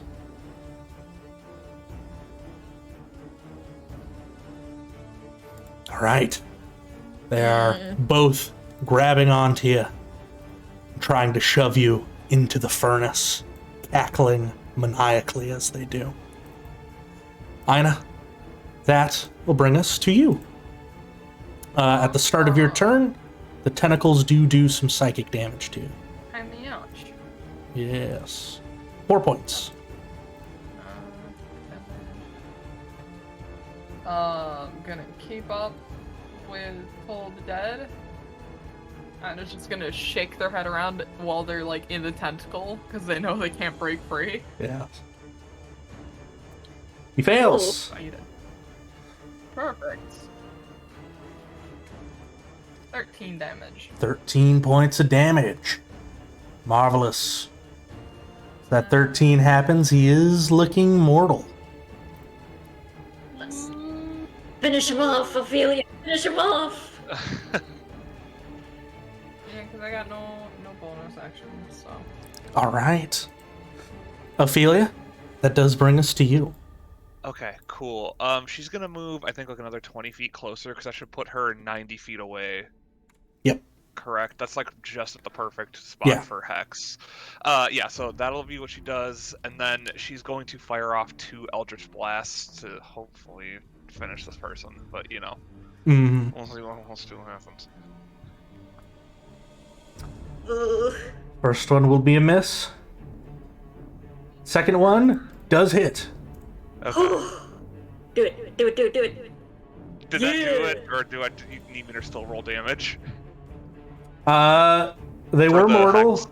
so you don't have to roll that because if you did the 1 extra, it's good that they were hexed. Otherwise, it would have been 1 HP club. I'm Oh still my gonna do it. Excellent. There we go. Yeah. How do you take them out and free Aina? Ooh, wow. I want to have, like, you know, I assume, like, the lash or, like, the tentacles, like, sort of maybe, like, moving as they're, like, holding him. Mhm. I want to have the first one, like, kind of, like, fire and free Aina as opposed to hitting him, and the second one just strikes him straight through the eyeball. All right. Strikes him straight through the eye. And he falls to the ground as the eye... Well, you can tell me, does the eye stay after they die? You know, I don't think I can see anybody. Correct. No, not at the moment. Yeah. So it would definitely dissipate. All right. Actually, no, I like it staying. He's got a corpse with a new eye. Excellent. And that is going to be lying there for y'all to investigate later.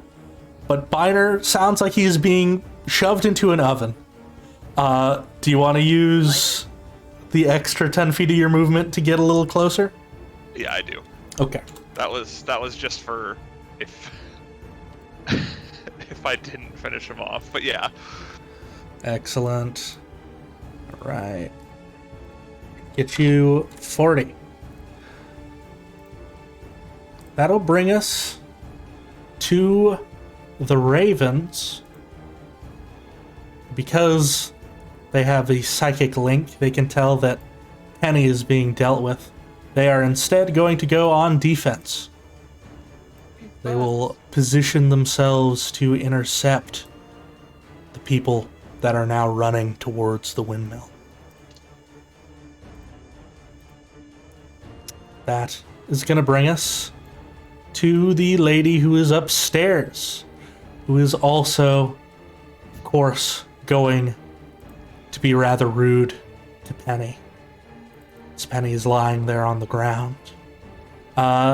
She is going to shoot Penny, because she's having a fun time with it.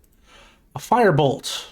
Disadvantage, because she is prone. She says, "We need to cook them a little, I think." She takes a shot.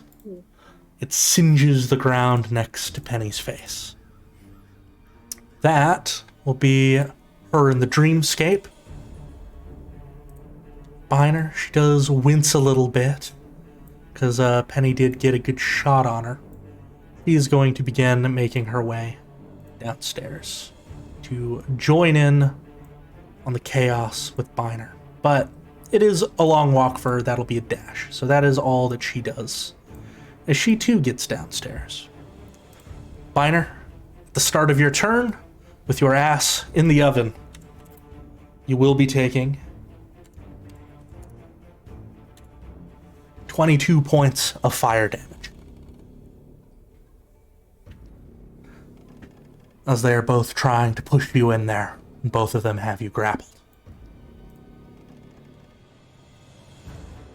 You hear Morgan say, "Why don't you help us out, Ophalia? We're having a barbecue." What is Biner gonna do? And roll, can we cast a spell? So I'm gonna roll the Constitution saving throws. See if it fails or not.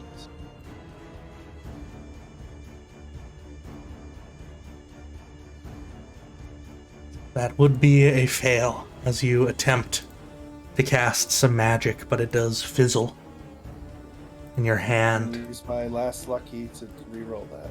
All right.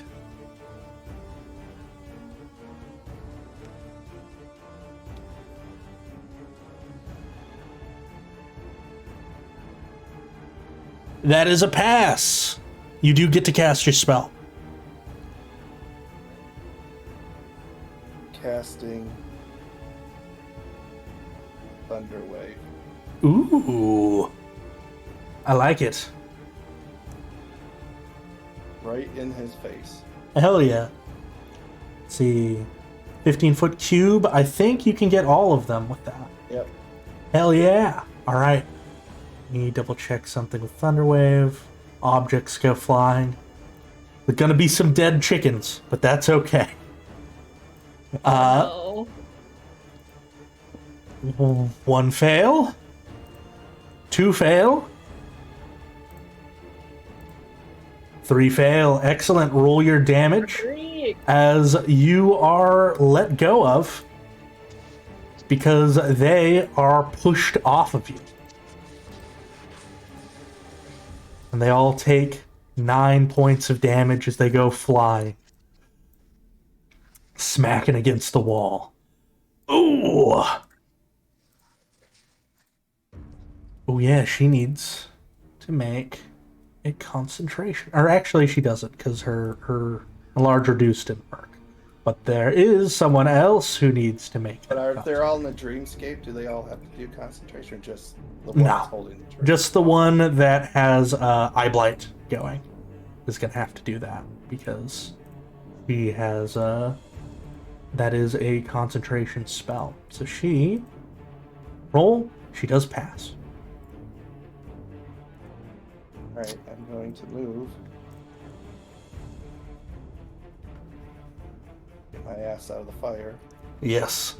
And then as my bonus action, I am going to shoot the one coming down the stairs and say, it's even an uglier one than the first one. How rude! Up yours, lady.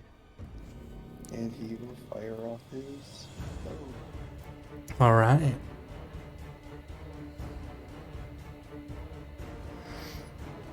Excellent. Roll that damage. You strike her for 9. That's another con save for her. She does pass. She is maintaining the eye blight. All right. I'll do my concentration. Yeah, let's see if you break free. Excellent. Your body unpretzels. It still has a lot of lingering pain, but you've got more control of it as you break free. That will bring us to Irina. Let's see here. Irina is 30 feet away. He's going to move 30 feet of her movement to get to the outside of the Bonegrinder finally. So when she gets there, she is going to see the ravens coming to intercept. She's going to take a shot at one of them. Sadly, she misses pretty bad. That's going to bring us to Morgan. His dream self, looking down at Penny, is, going to take a peek and be like, "Don't you worry, dear, I've got it. I'll cook her good." And he fires a firebolt. A 19 does hit. And that one would do 9 points of fire damage. But Penny, you can use your uncanny dodge against this if you like. Yes, please.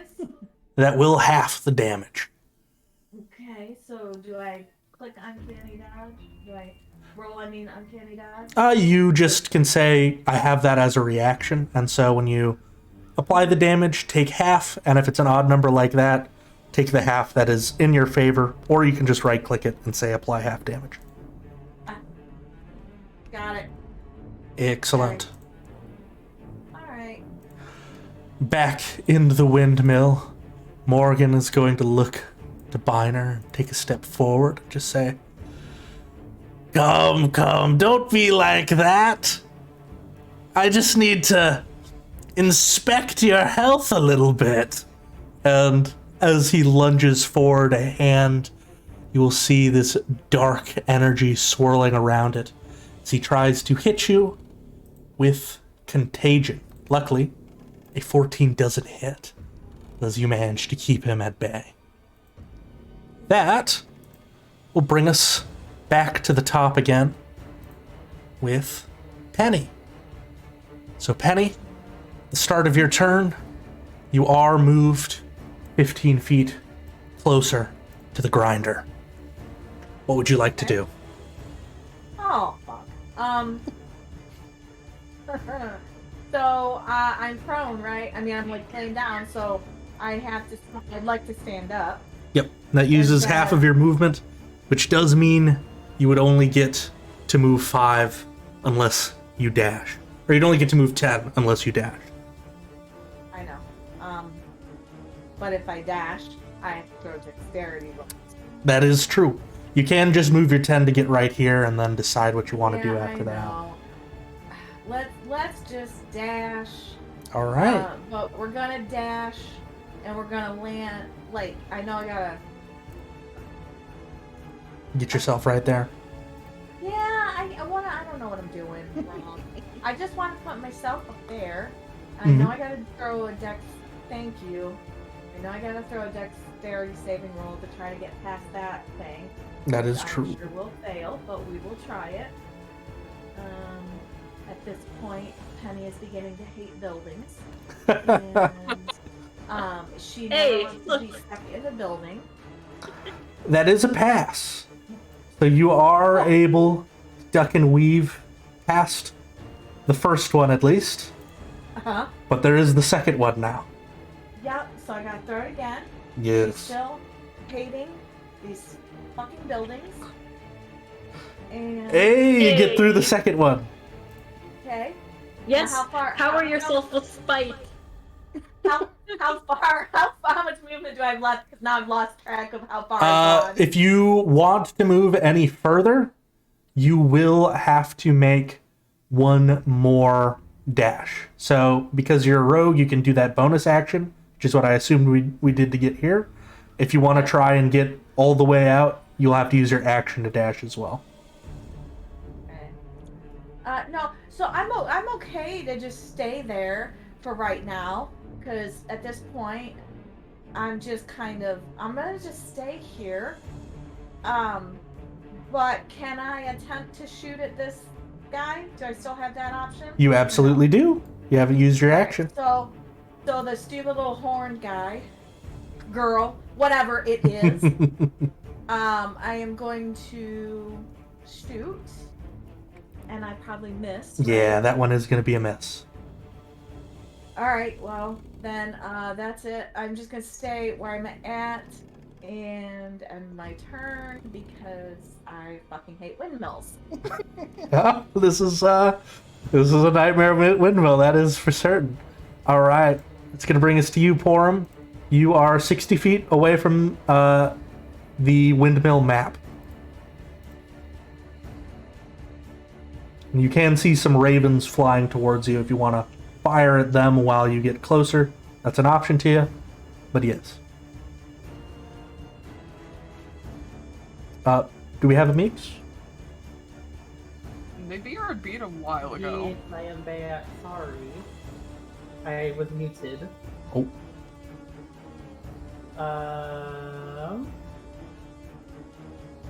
How far are we away again from the, You are 60 feet away from the basically entering the windmill map. There it is. I will use my action to dash to 60 feet then. All right. You dash 60 feet. Very nice. That means that you will end your turn basically where you are on the windmill interior map. So, Oh no. right there. Speaking of which, we're gonna move over there now because that will be where the action is. Treble is going to do a very similar move, I think. He's going to move his 30 feet to get right there, and he's going to target one of these clusters of birds, and he's going to do a little riff on them. They fail. 2 damage. And then they will have disadvantage on their next little thing that they do. And in addition to doing that, as Porum is nearby, they're also going to heal Porum for a little bit. Porum, you get healed for 9. Hell yeah. All Take right. those 6 from last time. Did Porum? They are beat right when you healed them. Oh, yeah. You might have 6 more if you didn't take Treble's other heal. I'll take the other heal. Balthazar, 30 feet will get you onto the map proper. Is that what you'd like to do? Seeing as Aina is okay and Forum has to run ahead, he will do so. All right. Then you are right where you are on that map. Yeah. Okay. Far away is the door. 15 feet? No. 20 feet. There we go. I will say the birds are flying at ground level, so you might take opportunity attacks if you go past them.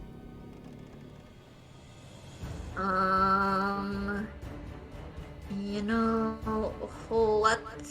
That is fine.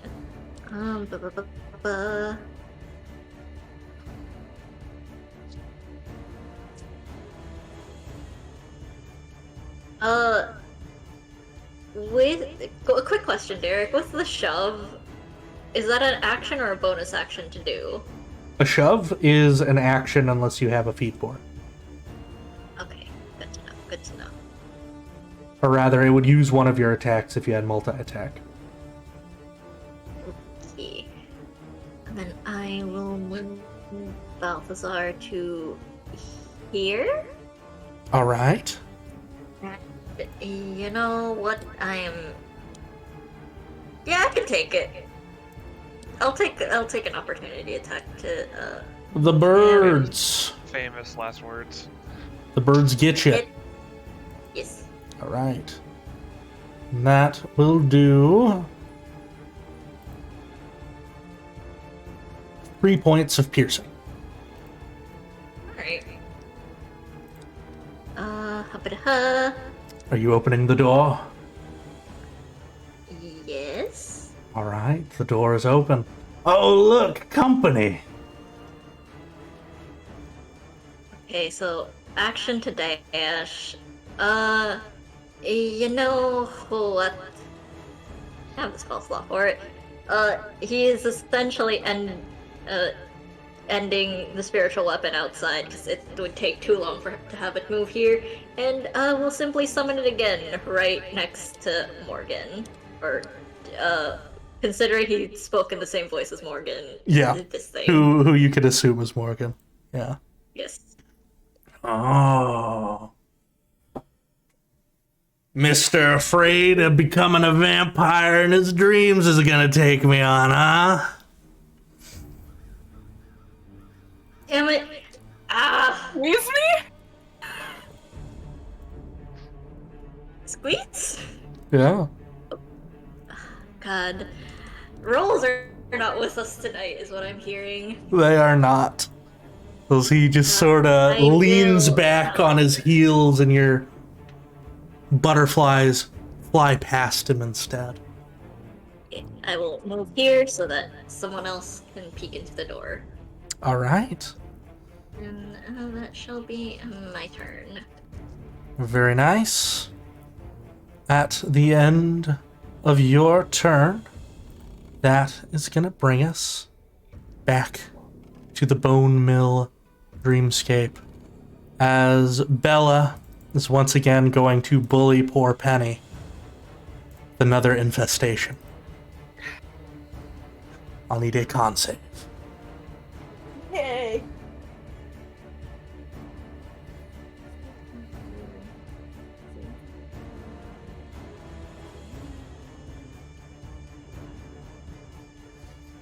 All right. Oh, Penny. So close. It's alright. Got this, Penny. So that does 6 points of poison, Coming for you. and then high or low, Penny. Hi. Okay. Oh no. Ooh. So that means you will be moved backwards, and I will need one more deck save. Hold on. And just remind me, how much damage am I taking so far? 6 points? Yeah, 6 points so far. And then, sorry, what was it again? A dex- It would be a dexterity saving throw.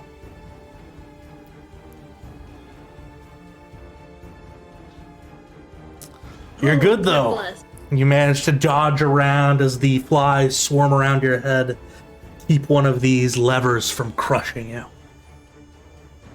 Which brings us back to the top with her physical manifestation. Looking onwards at everything that's going on, he's gonna say. Ooh, I heard this one has really good nightmares. I might get a little taste. And she's going to greedily make her way towards Balthazar and do 2 nightmare touches. Miss? That one will hit. All right. As her fingers run across you, you feel that horrible dream you had with Mikhail come rushing to the surface. Balthazar is down for the count. All right. Balthazar gets knocked out. That's her turn. Ina? That brings I us have to you. dash. Yeah, I have to Nice. dash, but I only have 25 feet of movement, so I'm only getting 50 feet up. All right. I will be kind. We don't have, we're using a little theater of the mind. If you dash, you will get there. Okay. So, you get there, you have a bonus action if you'd like to use it. Oh, I don't have bonus actions. You know this. It's true. Don't. I thought you had Misty Step the other day. I thought I'd at least give you that I option. do have Misty Step, I didn't think it was a bonus action, honestly. Oh It no. is a bonus action. It is. It is. I thought it was an action. Oh no. No. All right. You remember Okay. me playing as Havoc? I I just Misty don't Stepped all the remember. time. I don't remember. I'll use Misty Step to get me. Where's 30 feet? The door? I mean, if you want to, you could use Misty Step to get to where you need to be, and then use your action for something else. So you don't have to dash. Would you like to do that instead? Nah. Okay. Then yeah, you get here, and you want to Misty Step right next to the door, which is right there. Yeah. Okay. Let me spend that spell slot. Oh. That'll just take me from what I can see, which, good enough. Mm-hmm. Oh. Yeah. Ah. That's my favorite customer. I don't recognize you. I don't know you. Who's the fuck are you? Is Wow. Peaches on your shoulder? Yeah. Peaches is afraid. Peaches knew. Sucking. Yeah. All right. And at the end of your turn, that will bring us to Ophelia. Okay, You would be able to make it all the way there and have 10 feet of movement to spare. Okay, cool. Yeah, let's. I was just gonna ask if I can. Like the crows are within 120 feet, correct? They are. Do you want to hang back? Well, I just want to fire at them from where I am. Yeah. Yeah. And I might still move closer just to be on the map at least, but Yes. yeah. So basically, what she will do is One of them has been hurt just a little bit by trouble. Do you want to hit the undead crows that have been hurt, I'm assuming? so. What I'm gonna do is I'm going to twin cast a Chaos Bolt. Ooh, that's fun. Let's Yeah. go. So one at each.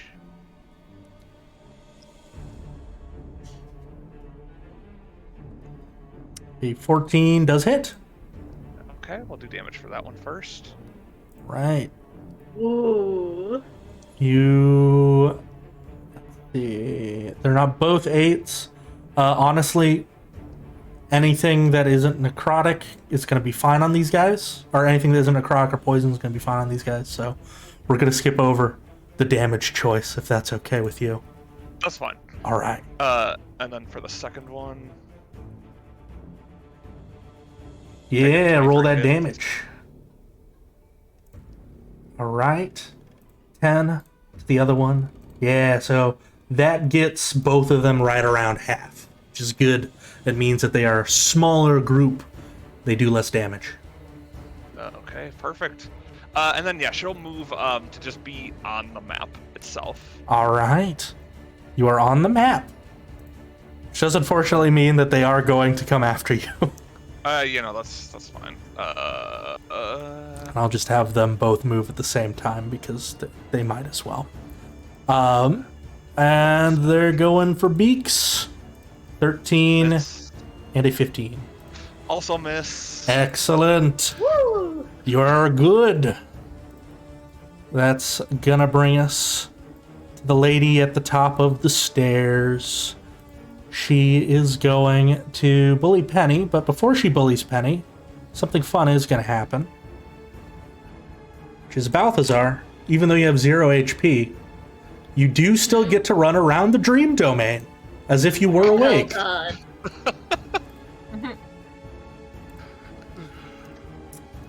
Fun stuff. You do wake up prone. So at least Penny has a friend now. Though Penny is a little bit further, so Penny is probably the one that they are going to focus on bullying. So they're going to shoot. Let's see. Actually, I think Penny might be too far away for this. Nope, she's just right where she needs to be. So Penny, another Oh, infestation. Penny. The DC for this one is lower though. Okay. So dexterity saving throw. Con save first. Oh, con save. Sorry. All good. You get me so confused with all these saving throws I gotta do tonight. They're all mixing together. They're all... Excellent. You pass. You manage to resist the flies swarming around your head. But that will take us back up top. As Ophalia is standing at the top of the stairs, having a little bit of trouble, she is going to look towards Biner, concentrate her eye bite on him now. So, she focuses on you, Biner. I'll need a wisdom saving throw as she tries to make you fall asleep. Excellent. Yeah, Biner. You see that look in her eyes. You concentrate and you resist it. You're good. That means it is now going to be your turn, Biner. He's gonna move up, so he can move closer to her, but he's going to conjure animals. Ooh. It's a very cramped room for animals. What are you going to summon? Because I will say 8 wolves will not fit in this room. I'll put as many as I can. But Can I, since I'm on the stairs, can I put a couple on the next floor up? ooh, yeah, I like that. We can do that. That's what I'm doing. 8 wolves are popping in. We're gonna have a party. Excellent. I was like, what? Can you dog? double check for me if the wolves have their own initiative again? Yeah. I just put it in the chat, so You can fit. You'd have enough roll room. for the summon creatures. Yep. Okay. As a group. As a group? As a group. Yeah. All right, yeah. then I'm just going to add one of them to the initiative. That will be all of them. Ooh. Pretty decent. Pretty decent initiative. So we get 1 there. I'm going to fit as many of them as I can. 2. Oh, if you could fit 1 Three. above me, because the goal was to have 1 to hit her at least, and 1. Oh, yeah, on the there's top 1 of the behind her. stairs. Yeah. That's perfect. And then if you could just 5, pick one where the sword's at. 6. I might have one just be there so we can still see the sword, because it does block out where the sword is for me. I think the sword goes away if I get knocked Oh yeah, out. it does. Yeah. Oh, yeah. Okay, then. Bye-bye, sword. So that is 4. 1, 2, 3, 4, 5, 6, 7. 7 at the top. You can Wait, put no, it doesn't go away, actually. It Oh. stays there. Well, it lasts I'll for the put duration it or back until down on the map when you wake up. Remind me. So just make it easier Okay. for me. Yeah. So, oh yeah, we can get 1 more up there. Okay, So That should I'm gonna work. Put 2 up there, and yeah, that should be your 8 wolves. All right, so many wolves. that's a lot of wolves. Very nice. Then that. all right. And then, as his action, he's gonna shoot her at the top of the stairs. Or as his bonus action, sorry. Mm-hmm.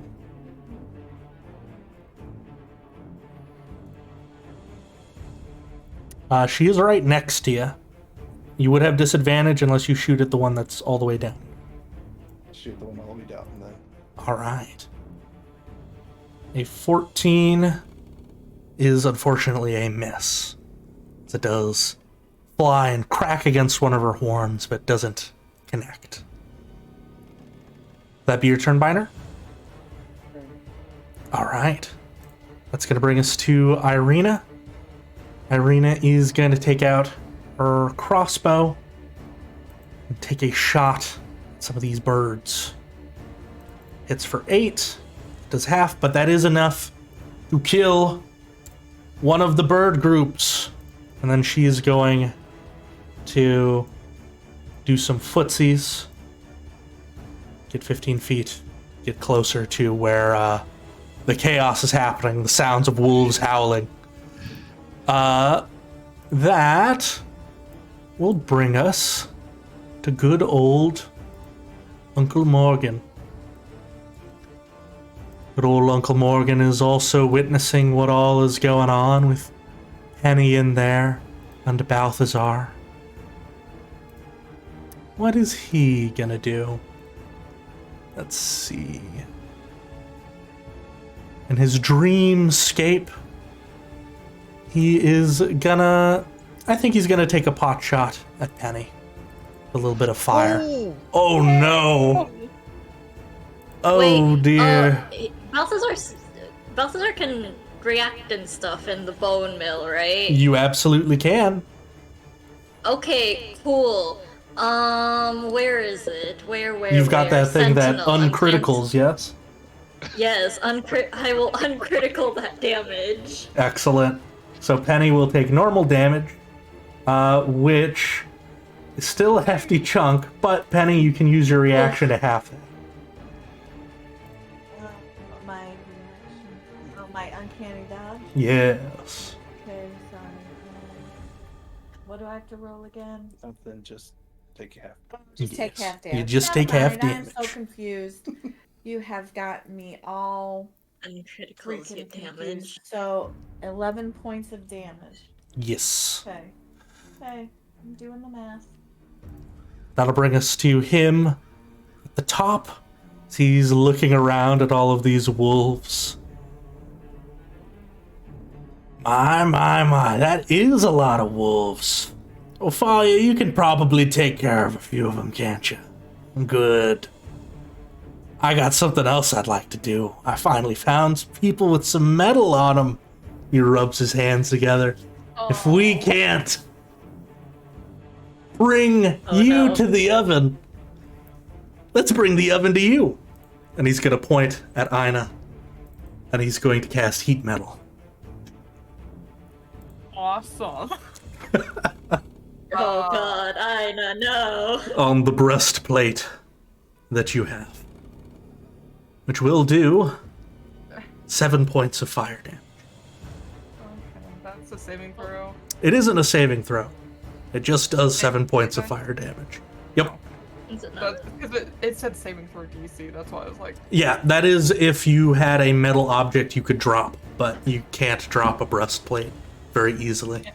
can't drop myself. Yeah. Well, I can, but you know what I mean. Oh, you're gonna be delicious. A little older than we're used to, but delicious. That'll bring us... 56-year-old. Shut up. Aged pretzel. That's right. That's going to bring us back to the nightmare. Penny, because you're up on your feet, you can roll me an acrobatics as the wind swirls around your feet again to see if it'll keep you from sliding back anymore. Okay. Acrobatics, is that? Yes.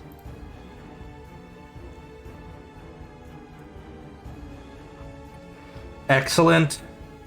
And because you got a 20, you will have advantage on dex saves if you want to try and press forward. Okay, I do, but question. Yes. Since I'm not doing too well, Yes. I have this little ivory ring that I've been holding on to. Yeah. It's a little bit of curing for me. So, can I use that to cast Cure Wounds on myself? Absolutely you can. Looking at, see, that would count as a +5. So roll me 2d8 when you use your action. Or if you want, I can roll it for you. That's fine. Whatever. All right. I'll roll it. That's fine. You know, I'll let you roll instead. Okay, so just tell me how to do this. So if you go down to the bottom where all those shapes are, the third shape is a d8. Just click that twice and then hit enter. Or I can hit roll. Yeah. All right. But you get that. Well, wait. It's better because you get that +5, so you have 13 now instead. But it's still, my roll doesn't do any better than yours, so. No, it did a lot Yeah, better. because my roll included the +5, yours didn't. So. Yeah. Okay, I missed that. So I was like, what? Okay, sorry. Yeah, you get a 13 now at least, so it is better. Okay, I see that now. Yes. Okay. So if I want to try to move ahead, so I never passed that. I thought I got past. You that. did, and then they used Oh, infestation never. on you, and that can make you move in a random direction. So I gotta do. All right. You have advantage on these rolls though, because of your acrobatics. So your buddy the Nightcaller is helping out. Okay. Dexterity saving throw. Yes. With advantage. Excellent. You get past the first one, okay. Okay. Oh, I'm sitting on the second one, but you know. Yeah, yeah. We're gonna. Saving throw and advantage. You succeed. Now, if you dash, you can get off of this goddamn conveyor belt and next to the Okay. person you want to hit. Okay, so I will. So All right. I'm going to dash to here. And then I can still take my rapier and try to stab this mother effing thing. That is correct. So I am going to take my rapier. And I'm going to stab. Excellent. Let Penny say fuck. Roll your damage. Marvelous. You stab her That's damage. for 12. Let's see, is Bella concentrating on anything right now? Yeah, she should be concentrating. Isn't she concentrating after taking Balthazar into the... No. Being brought here is just a matter of fact of if you are unconscious and in the windmill, you get to go to their nightmare realm. Gotcha. Yeah. So she's not the one concentrating, but Penny, roll me 2d6 because you can also hurt the other lady who's up there.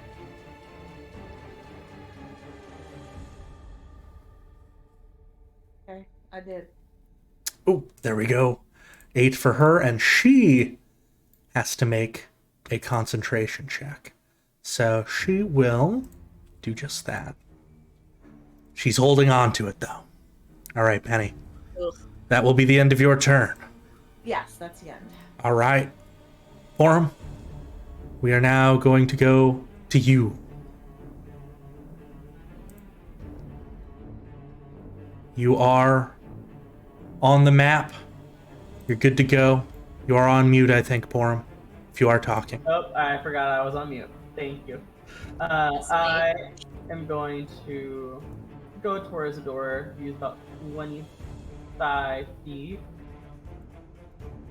I have to use 30. And, I'm gonna switch weapons out and take out my bow.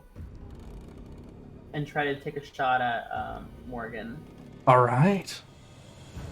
And I will use a beguiling arrow. Ooh, very nice. I have to make the attack roll. There we go. 2 seconds. Roll to hit. There we go. Luckily, you don't have to use beguiling arrow unless you hit, because that first one is a miss. Let's try again. That'll be a hit. Ooh. So roll your normal damage first. Excellent. Your arrow That's a pretty decent damage. Goddamn. strikes him for 11, and then roll that 2d6 psychic, because he takes that no matter what. Okay. Right. So he takes another 4 on top of that. Unfortunately, this is where you learn that he is immune to the charmed condition. But he does need to make a con save to see if Aina will be safe. Aina is not safe. He is still Oh. cooking in the oven. I don't have anything else I can use up. I think with bonus actions. Nope. I tried. Sorry, RJ. Attempts were made. They are to me. Treble's going to do his little dance, try and get a little bit closer, peer his head in, and he's actually going to dance a little further this way. And he's going to use the Vicious Riff against Bella. She fails. So he gets to do 3 points of damage to her, and she has disadvantage on her next attack, which is good, because those touches are gnarly. And then after that, Treble is going to go ahead and attempt to save Balthazar from the grinder. So Balthazar, you are conscious with 8 HP, and I will remove you. Sadly, Penny is once again alone. But you saw Penny in there fighting. So you can assume that Penny is unconscious somewhere. Yeah. Yeah. Could he tell who might have been the cause of such a thing? Or I guess Biner might, really because Biner felt her try to make him fall asleep. But that is going to bring us to you, Balthazar. Fuck. He is going to get up. Bonus action. Could you please bring me back my little butterfly swords, please? Your butterflies once again fly. And they were right here. Yes. I wish to smack this man. Alright. Yeah, oh, fuck you, that's why. Bless! That is a hit. Alright. You smack him for 8 points of damage. He makes another con save. Yep. Excellent. It breaks. I got you, Ina! Ina is no longer quite so toasty. Yeah, you know what? And then as my action, he is going to look Morgan dead in the face. And, in Celestial, which I like to think is more kinda in Chinese for him, he just says, "Fuck your mother," and he will cast a Path of the Grave on him as a black butterfly blooms across his skull, forehead. Ooh, that's fun. All right. Yeah. I get the feeling That he stays no matter what. is about to take a lot of attacks, so someone might be hitting him. Biner, who is being prioritized by your wolves? The lady at the top of the stairs. Lady at the top of the stairs. So So start with the two at the top right, and then yes. and they're going to attack until she breaks her concentration, basically. Or if they can't get to her, they'll attack her. Yes. So 3 of them can get to her where you currently are with how the stairs is set up. So we're going to have those 3 do just that and get them pack tactics. Oh, wow. Ooh. So 1 hit for 15. Chomps down on her. Goes for the throat, just jumps on her back. Starts ripping into her. Con save. 22. Alright. Next one. I'll have her make the strength saves at the end. Because who knows, she might just die. Another one bites her for 7. Another one bites the dust. And it breaks! Ooh. Her eye bite disappears. Which means that Penny, you spent all that time getting over there. Damn, fucking. Fuck. And he wakes up screaming. Yeah, Penny fuck, screaming, fuckity fuck. wakes up screaming, tucked so cozily into bed. It is covered in sweat, though. Amazing. And then I think there was one more wolf that's going to be attacking her. a 16, which will be a miss. But now we're going to see if she falls over. 1, 2. She does not fall over, but she is definitely bloodied after that. Next priority, do you want them to focus on Morgan, or do you want them to focus on the one that hurt Balthazar with that touch? The 4 that are around Morgan attack Morgan, and then the last one will attack her. All right. 4 against Morgan. 1 hit. Gets him for 7. 1 chomps on him for 6. 1 chomps on him and misses. Another chomps on him and gets a critical Ooh. for another 11 damage. Actually, the first one that hit him would have done double damage as well because of Balthazar's curse. So, Yes. I think he takes an extra 7. Yes. Yes. So. Marvelous. As they are wailing on him, and now he needs to make a couple of strength saves. 1, 2, 3. The last one, the critical, jumps on him and does knock him prone. He is not a fan of that. And then the last wolf is going for the last gal, but sadly it misses. And It is sad. That is going to bring us to her turn. She sees Balthazar's got up, she sees Ina before him and Trouble on the other side, says, "Oh, I do prefer fire, but perhaps you shouldn't have done that." As she casts Lightning Bolt. hot. Counterspell. Give me just a Oh. second. You lob your counterspell at her. She raises up a hand, grabs your magic, tosses it back at you, because she too has counterspell. Oh. Nice trick! So, Son of a bitch. that is 29 points of damage, but you do make dex saves to see if you can have it. Though, unfortunately, Treble... Actually, check something. Treble is made out of mud and is immune to lightning damage. In his current I state. think He's still either way, hanging in those there. are- Oh, Balthazar falls back unconscious. Yup. Alright. He- What's the Is DC for the dex save? It is a DC 15.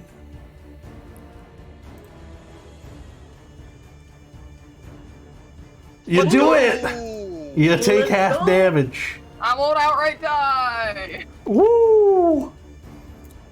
Alright.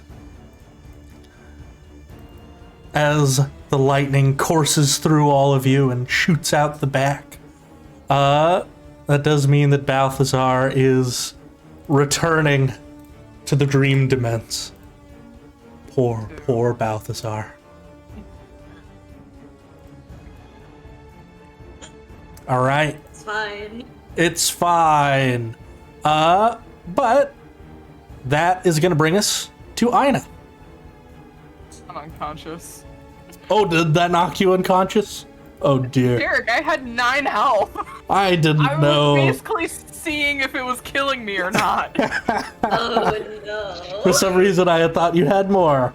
All right, then you are also in the dream dements. Isn't that fun? Hello.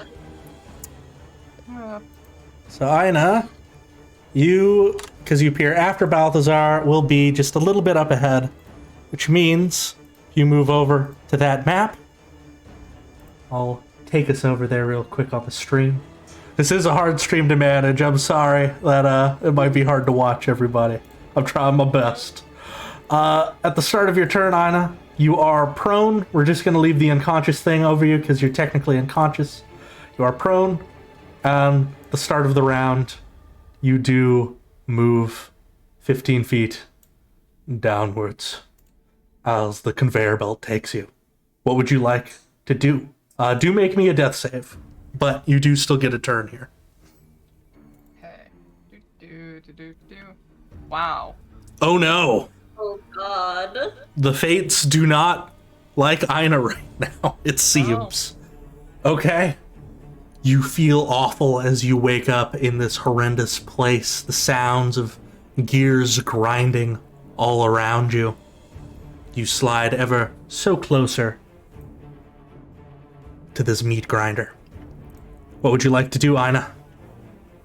Who of the wizards looks the most damaged? The green wizard, Ophalia. Oh yeah. And then how does Morgan look as well? He's bloodied. And he's also, like, limping in this version because he's prone in real life. You could tell they do get hurt on both sides at the very least, even if it is just psychic here. Okay. I'm trying to decide what I want to do.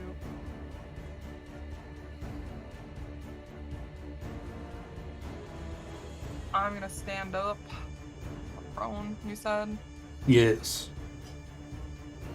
And it is difficult terrain to move forwards.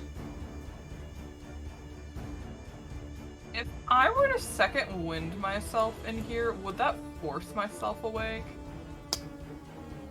Yeah! I'd say so. That sounds fun. I'll allow for it. First things first. Bye-bye, Balthazar. Yes. I was gonna say, if that's the logic, because feeding someone a potion's an action, correct? Yes. Would that wake up Balthazar? In real life it would.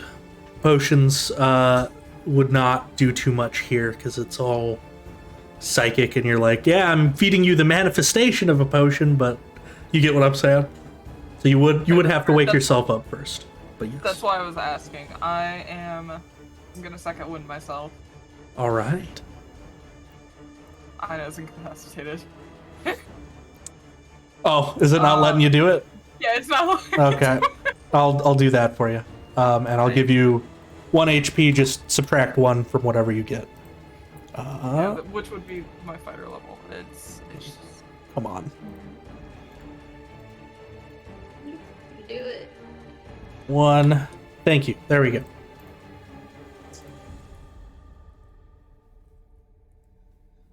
Give yourself that healing. Oh. So you are up with 7 HP. I'm going to have you vanish from this map. And I'll also just go ahead and banish Balthazar because you're going to feed Balthi a potion, yeah? Yeah, my only potion I have on hand is Potion of Greater Healing. All right.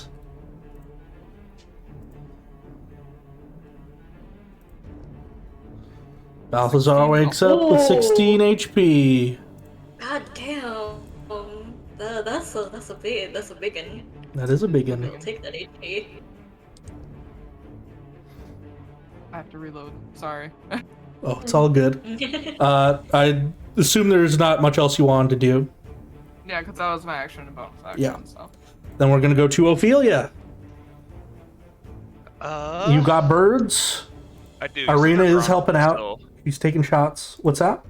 You said they are ground level, right? Yes, they are ground level. So shock and grasp just could work. I know they're like a flock, but Yeah. you know. Yeah. Okay, that's what we'll do. Make that attack roll. That's a hit. Roll your damage. All right. Ooh, that gets them so close to dead, but they are still alive as the lightning shoots from your hands and goes through these zombie birds. What I'm hearing though is that it's not another member of the 1 HP club. It isn't, but it is mortal, and it is close.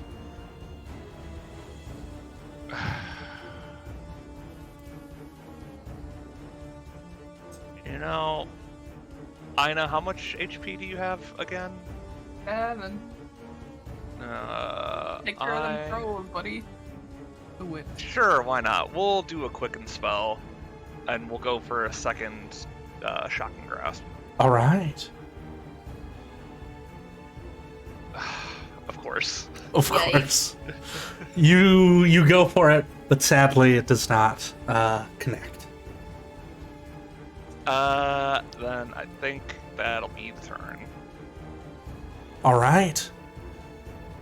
That'll bring us to the Ravens, and they wish for vengeance, but they do not get it. No. All right.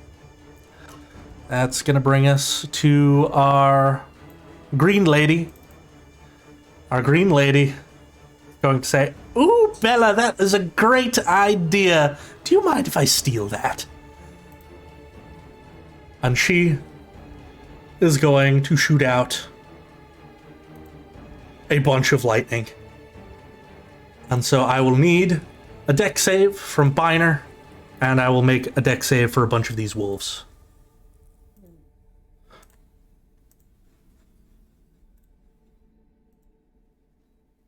Oh, one fail. Oh no. Oh no, but The dice are so rude to Biner today. Alright. Hey. Chris, no. incredibly so. It does 27 points of damage. So half of that would even kill the wolves. So we're losing a couple of these wolvies here. As the lightning cracks into the wall. And as you take that, yeah, make me that con save if you would.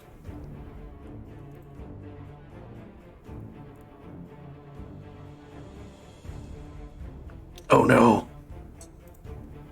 Alright.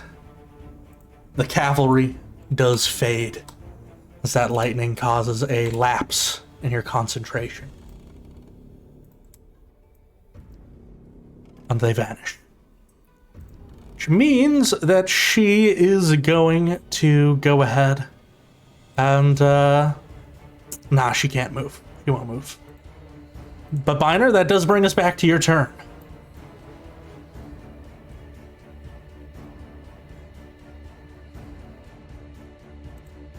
You know, I like my wolves.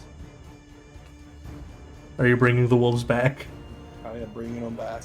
Alright. Let's go. Lord, wolves. Litter the I ground. really wolf. smell We need more. Summon wolf. There we go. 1, 2, 3, 4, 5, 6, 7, 8. All right. The wolves are back. Let's have one of these bad boys roll initiative. All right. That is your action. Anything else for you, Biner? Yep, for my bonus action, I will.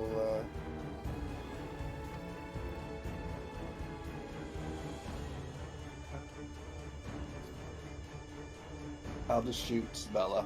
All right.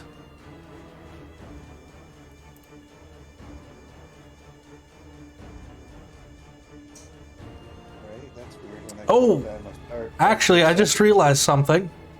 Nah, I won't do it. That wouldn't be fair to do it this late. I'll save it for later. It won't let me fire off my thing. It keeps telling me, Derek, that the wolves do not have the ability to shoot Star Archer.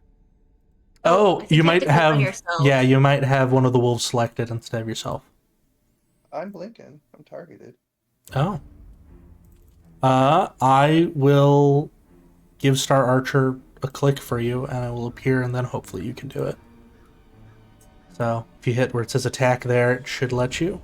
There you go. It's... You strike her for 5. Marvelous. 1. Alright, will that be your turn? Yeah, that's my turn. Alright. That brings us to Irina. She is going to try and help Ophelia out with all of these birds. She fires. She does exactly the amount of damage she needs to do. Oh, bless. to kill the Ophelia bird. just kind of like mouths thank you. Yeah. She fires one shot and it goes through the last two of them and pins them to this tree. She says, "Come on, it sounds like there's a lot of stuff going on in there." And she's gonna rush over to see that. Oh, yes.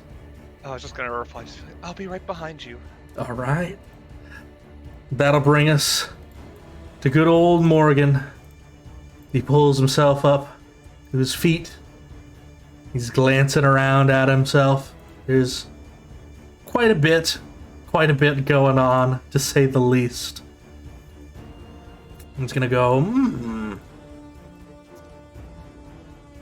we can do some of this, I think. Let's see, he's got one of these. So he's going to cast Magic Missile. He's going to cast that at a very, very high level.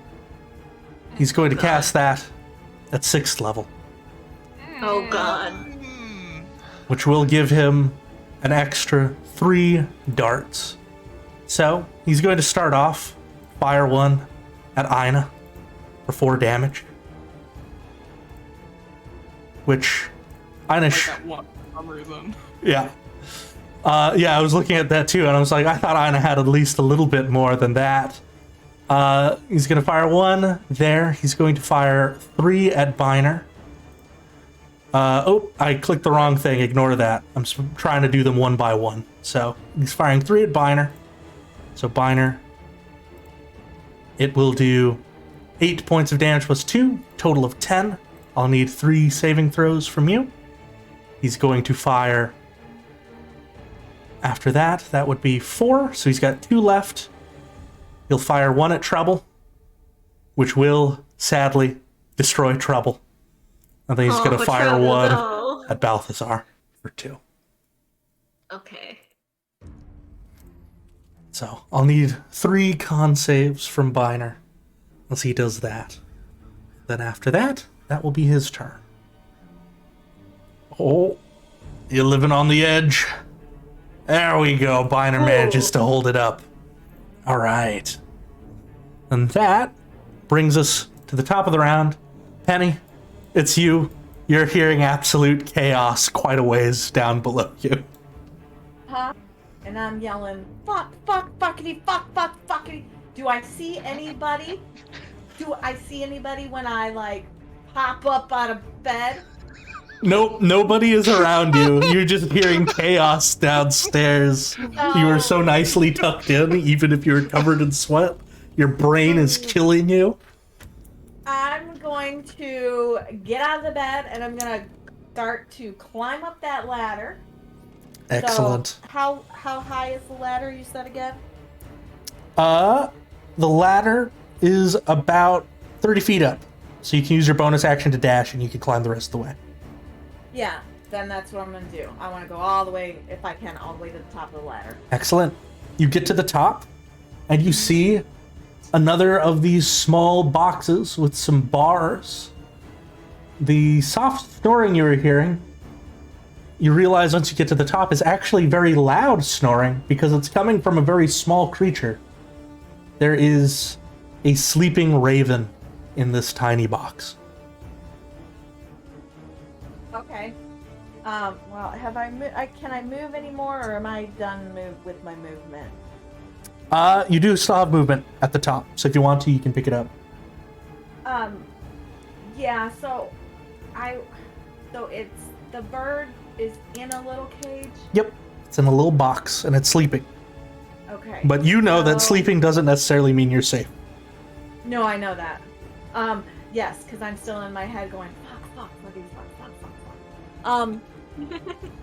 and so it's the box that the birds, can I see through the box? I can Yeah, see. Is you it can like a see the little cage? birds. Yeah, it's solid on all surfaces except for one where there's like bars, like prison bars would be, and there's like a lock attached to it. So, can I talk to small animals? You can talk to small animals; they will understand you. So, can I try to ask somehow ask it if it's okay and needs help? Yeah. I'm assuming you're saying this loud enough to wake it up. Yes. I'm saying it loud enough to wake it up, but not too loud to startle it. I don't know yet if this is friendly or not. Yeah.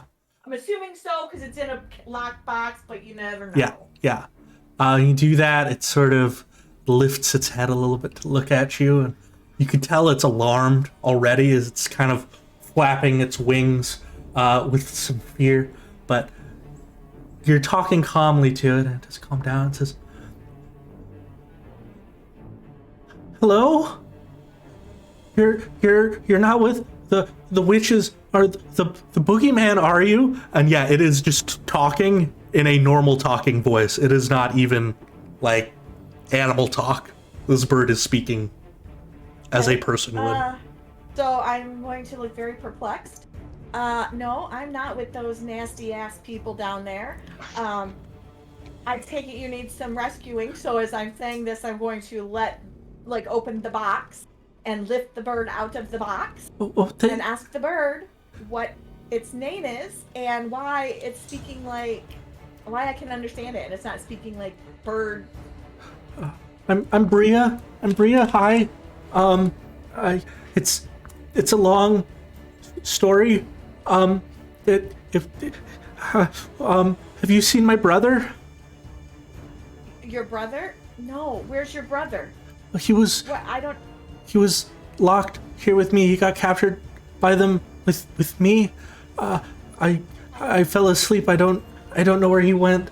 They're looking around, quite worried. Okay. And I don't see any other creature in the space, right? You do We not. don't see any. Okay. You did see another box similar to this one that was open and empty on the floor below. Okay. So it's okay, Rhea. I'm gonna just tuck you here. I'm gonna tuck you right here and sit you on my shoulder and tuck her in kind of like so she's hidden. Yeah. Under the cloak with me, but like on my shoulder. Can I do that? Yeah, that should be fine. Okay. So I'm gonna just tuck her there, and then of course I'm not gonna be able to, I can't move anywhere else. But I'm just. I would say you can slide down the ladder because sliding down a ladder is much easier than going up it, and then you'll end your turn at the bottom. Okay, that's fine because I just want to go. So I'm just gonna tuck her in, tell her I'm gonna keep you safe. Stay quiet, stay here. We'll find your brother, but we need to get down, and then I'm just gonna slide down. All right. The ladder. Slide down. You do. Porum, that's going to bring us to you. If you are on mute, unmute. Yeah. I take it there's no room downstairs at the moment. Yeah, it's a little too crowded, I'm afraid. Wolves are breaking shit everywhere. There are some birds that are flying around, some chickens. There was a chest full of toads that's probably been knocked over, and so toads are hopping about on the ground. It's a bit of a mess. That's okay.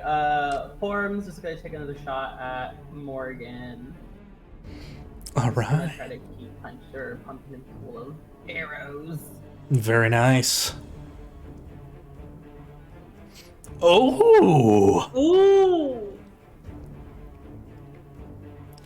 Excellent. Your arrow flies true to hit for 11. And if you have a thing that you want to use, one of your special shots left, it will double that damage. I'm just saying. The only one I have left there is first arrow, and I don't want to. I don't want to do that. That's fair. I will. Although I think you can. I don't think it's like. I think you have special arrows, and then you choose what type of arrow it is. So if you want to do another beguiling, you can do that. An effect on Morgan. It wouldn't Still, charm him, but it does psychic damage. I see what you're saying. You'd get 46 psychic damage, which is pretty good. Yeah. All right. You do an extra 12. That hurts him pretty good. He is well past bloodied at this point as that arrow lodges itself in him. I'm gonna take one more shot. All right. A 15 is going to be a miss. Okay. Oof. And then are the birds out? Oh, the birds are dead. Okay. Are there any more? Wait, don't you have a channel divinity? Or Wouldn't be able to do that as a bonus, probably. That's true. I think that's an action. I don't have channel divinity yet. I'm still only like level 1 or 2, the level 1 cleric. Yeah. Fair. Fuck. Damn it, I could have done that. But it's okay. Yeah, I was asking because didn't you have a thing that connected people? Not connected, but I can give you guys pretty much like a blessing or a bless. I was gonna do something else, and I was like, crap, I forgot about it. I will have to do it next turn. That's my turn for now. All right. Very nice. That is then going to bring us to Treble as he begins regenerating. Balthazar, that brings us to you. Hello. It's kind of blinking away. Balthazar seeing Aina above him and still like half unconscious and very low charisma, mumbles nonsensically in Elvish. You're a sight for sore eyes, and will get up. All right. Bonus action. I still have the spiritual weapon because it just stays there. It do just stay there.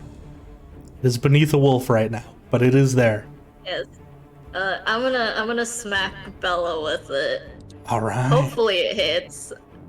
I'm gonna just. That is a hit. Hey. Bless. 6. Smack her for 6. Very nice. And then. Oh boy. As an action, I am. She's already damaged. He is damaged. I'm gonna just hold the dead on her. The bell tolls, but she does pass. Damn. Can't do anything here. That'll be as much as he can do, though. All right. On her turn, she will say, "How many times will I have to teach you this lesson?" How many times do I have to teach you this lesson? Oh, god damn it. But I don't know if Aina does have a spell slot for this left. I don't have one for Okay. a counterspell again. All good. I was just checking.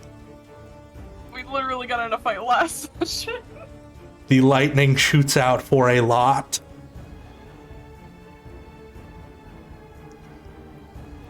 Oh no, Aina. Oh no!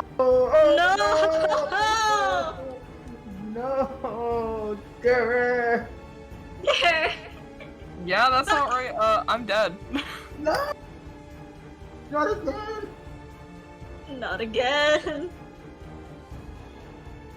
That it would.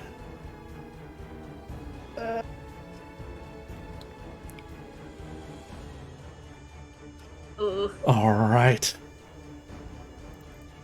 Pretty sure that will also down Balthazar. Yeah, just down at least. That is true. Fuck. As the lightning courses through you and through Aina, Aina does fall to the ground, as does Balthazar. This is a place that is designed to harvest souls, though. So Aina, you will still be in the bone mill and able to speak with Balthazar, the time being at the very least.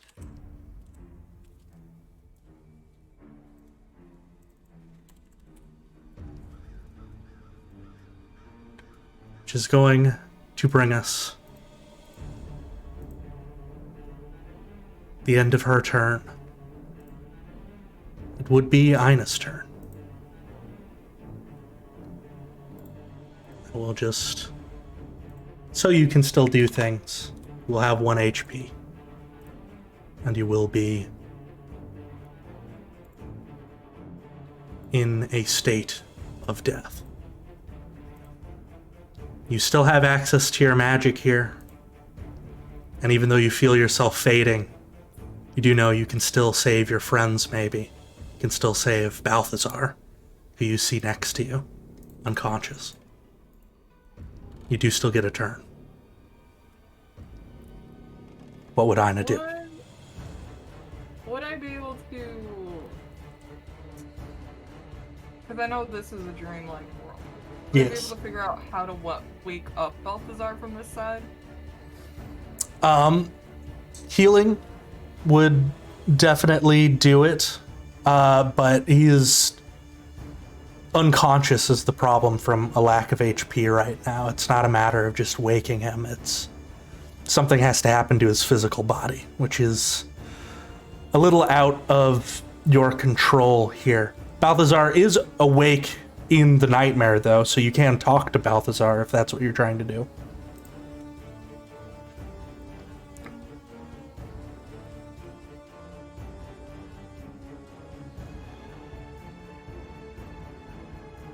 Flash out.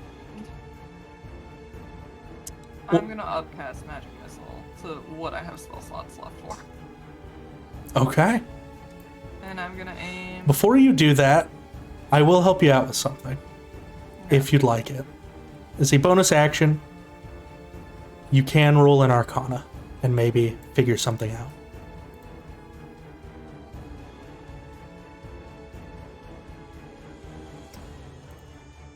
Funny. You get the feeling, examining this place, all the damage here is psychic damage. What would happen if you dealt psychic damage to someone? While here, you get the feeling it would be much stronger. Okay, that's just definitely gonna change what I was gonna do then. I thought it might. I'm gonna... She was the most hurt, if I remember correctly. Yes. And then... Bella wasn't mortal yet, but they were getting there. Actually, Morgan and Ophalia are the two most hurt. Okay, I'm gonna aim for Bella's Morgan. good. The one who killed you, unfortunately, is in the best health. Nah, it's the figures. I'm aiming for Morgan then. All right. Aiming for Morgan, and this is a psychic attack, which means he does have disadvantage on it. Fails. And that does double damage, which is 12. Times 2 for 24. Oh man. Is he 1 HP? No. Is he dead? I just realized, because of how you're doing this, I don't think his death ward will save him from this. Because he does have death ward. How I'm dying! do you he's do dying. it? Yeah, how do you take out the pretzel man who's cackling maniacally with this mind whip?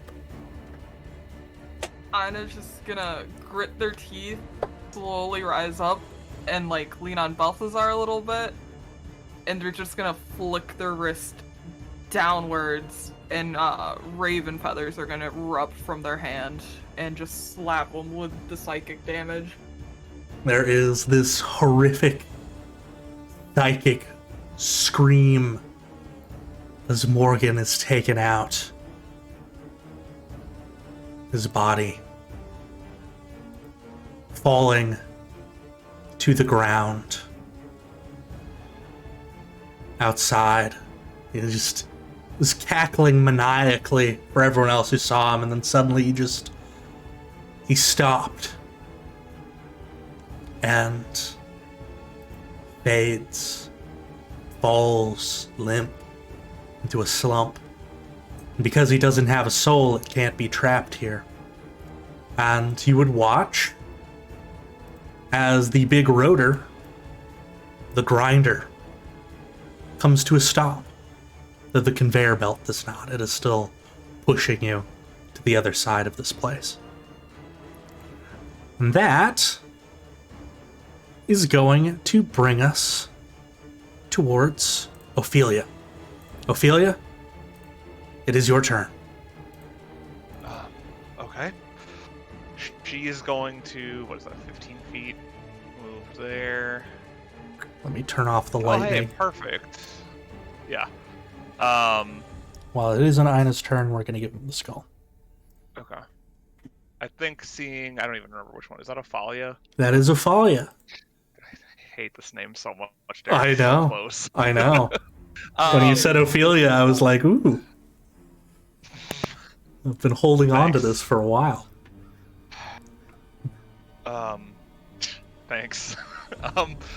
She is going to, like, her hand is going to be engulfed in flame, and she's going to arc it over her head as 3 fireball or fire orbs stay in place, as she's essentially casting a scorching ray. Excellent. And aiming them all with the snap of her fingers, they all fly Her towards way. Ophalia. Hell yeah, go for it. First one, That's a hit. second one, or wait, whoops, my bad. Yeah, that's 8 damage, yes. That's gonna Oof. miss. Yeah, second one definitely is a miss. You do 8 damage with the first. Hey! Yeah, roll that. No! Roll that. How do you burn the witch? Just like with each, God, all I can think about is like Roy Mustang burning lust, from Full Metal Oh, Alchemist yeah. Brotherhood. Mm-hmm. Wait, what about Envy though? I mean, both are really good, but oh my God, that's just basically what I'm thinking about. Is like the fire, as opposed to it like hitting her, it like goes inside of her body and it just blows out from behind her eyes, just Ooh. melting them. Amazing. Yeah. She was cackling lightning on her fingers, getting ready to shoot another one of those out towards Biner. And before she can, you hollow out the inside of her skull and she falls into the ravenous wolves that just tear her apart, whatever is left after that blast you do. There's only one and- left. I guess, Derek, just to clarify for anything, can I see Balthazar from where I'm at? Like, in the doorway, I kind of can. If you need me to move in and out real quick, I can do that. But Yeah, you could. Nothing would harm you. You can see Balthazar. I'll say it's fine. Okay, just because then I'm going to do blah, blah, blah, blah, blah. For my bonus action, the healing light, and we're gonna give him 2d6. Very nice. So you just get 3 HP. 3 HP for Balthazar. He is up. And then I think I would have used 20. Yeah, I think I'm actually safe from where I'm at, so I'll stay right here. All right. Fade that plane. That's going to bring us to the wolves. They only have 1 target left, so I'll get as many that can get within range of her as possible. We'll be doing that. Does that seem fair, Biner? I think they're still having mic problems. They're still having problems. Yeah. Oh. They're having connection issues. I'm going to have the ones that I know can hit in the meantime. Given the bites. All right. 1 for 9. Another for 9. Another for 7. So that'd be 16. It's another 9. 25. He is hanging on. Nope. But she is, I think that's going to get her mortal. 27.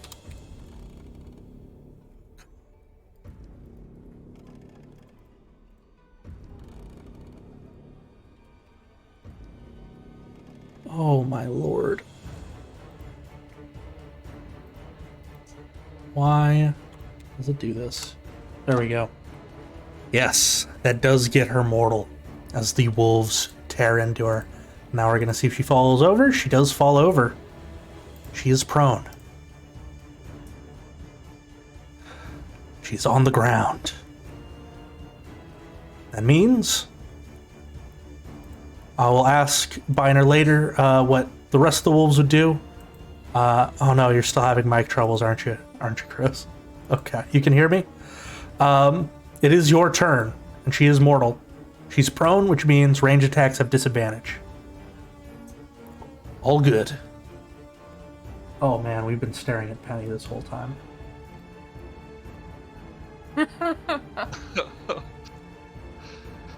Listen, Penny's interesting. Yeah, Penny is interesting. Penny is interesting. Worthy of our attention, really. All right, take the shot. It is a disadvantage shot from where you currently are.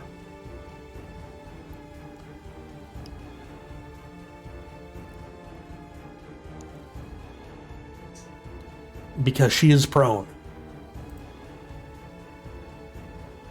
Still a hit.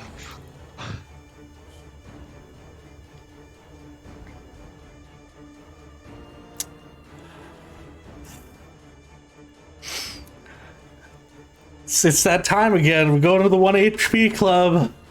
God Oh damn it, boy. Derek. God damn it, Derek. He is our 24th member of the 1 HP club. I'm just charging her with a primal. Ooh, that's gonna do it. That is absolutely going to do it. And Chris, if you're okay with it, because you're having mic problems, we can. Okay, I was gonna say we could start next week with how you rip her to shreds, because I did want to stop this session here. So we'll see if you want to give more details then. The point is, y'all have won this battle. There was a cost. Have we won this battle? But you have won. Lost? Yeah, have we really? I mean, they are all dead.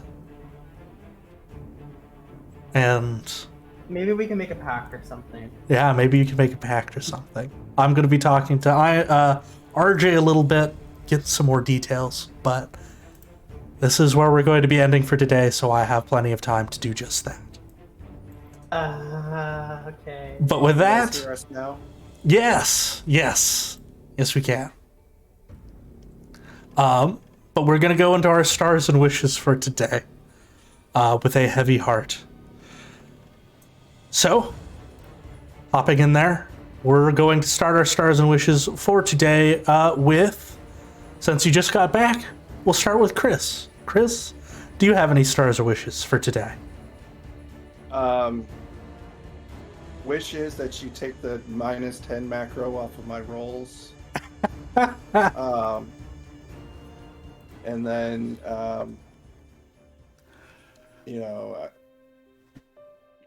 tough fight. Oh yeah. It'll be interesting to see what happens to Aino. Mm-hmm. Starting off split up like that is rough. But that will then bring us to Jennifer. Jennifer, any stars or wishes for you?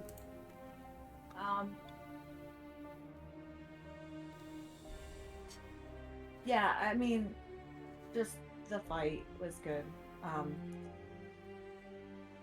Just so much going on. Oh yeah, it's a complex one. So yeah, I mean, the fight, the stars. I don't know I don't know how this ended because I couldn't hear what was going on. But Oh no. wishes just that Ina's okay, and that we all can burn this damn windmill down and Burn it to the all ground. the badasses inside with it. With them. Absolutely. All right, we'll go down to Corey then. Corey, any stars or wishes for you? Stars for you for trying to manage this combat while streaming. I feel like it must have not been easy. Oh no, I feel oh. bad because we've probably been looking at empty buildings for like minutes at a time.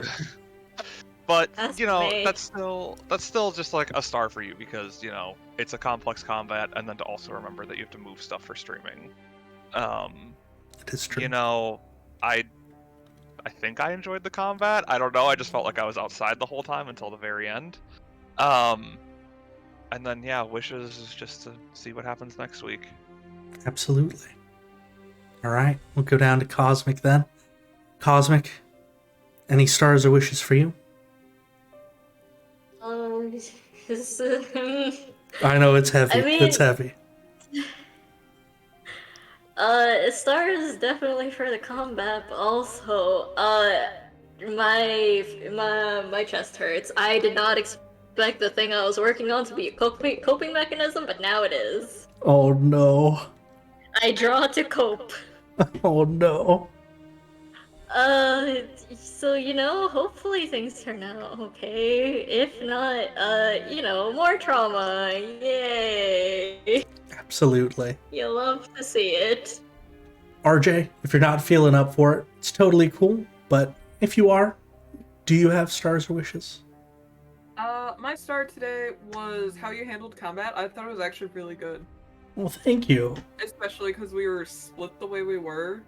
Mhm. And it was a lot to manage. Like, as Corey said, streaming it on top of it was oof. Yeah, absolutely. Thank you for that. Also, shout out to Biner murdering chickens that are probably children.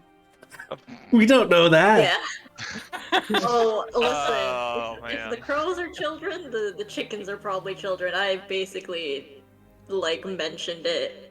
It's probably Like, fine. in private. I'm pretty sure Penny confirmed it having the conversation with the chicken. Yeah. Well, the chickens wasn't a weren't chicken, it saying was a raven. real words. It wasn't a chicken, it was a raven. Yeah, I was gonna say the Uh-oh. chickens weren't Well- saying real words, so maybe And how y'all do are you know okay. It's not just a special child. Maybe the chickens are really chickens, and my bird's just special. Not my Well, bird, but, considering it's there Your was bird a, now. You took it. It is your bird. considering there was a bird more than likely outside, some 60 feet back in a sack, and that's likely the brother of said bird that you have on your shoulder. Doubt. We'll see. Also, Penny doesn't get to see Peaches disappear again. Less trauma. Well, that is Yeah. another thing that I tend to do with familiars is familiars can stick around. So RJ, if you'd like Peaches to stick around, I love Yeah, that. 'cause That's a Penny likes homebrew. Peaches. Exactly. Peaches is nice. Family. After all, they do Nice. say in Barovia, ravens do carry the souls of the fallen. True. Yeah. My second star would be the reveal that Morgan was probably the Dream Eater from the inn. Oh, Because he yes. knew exactly Yes. our dream. Mm-hmm. That was a real good. I had the most visceral just reaction, and Just I like, apologize. "Ooh." Yeah, no, same here. I was muted, but I was screaming. Listen, Nope, I was I not didn't even muted. connect it. I Uh, didn't connect the dots. My dumbass was just like, strange that you know this. Interesting, fascinating, even. Mm-hmm. Only one Coincidence. other thing should know this, Well, but it's not you. that is true. Listen, RJ had to be the one to tell me in private. I'm like, what? Oh, yes. Mind blown. Oh, I got brain cell today. My wish for next week. I don't know. I don't have wishes. I'm dead. oh, Lord. All right, we'll go down to Migs then. Migs, any stars or wishes for you? Stars was how well you handled the flow of combat. Wishes. I wish the dice next week aren't as evil as they were today, Chris. Oh, they were so mean to Chris today. And Oh, I man. wish and I hope there's something we can do about Aina, and we'll figure it out. Absolutely. Suggestion. Yeah?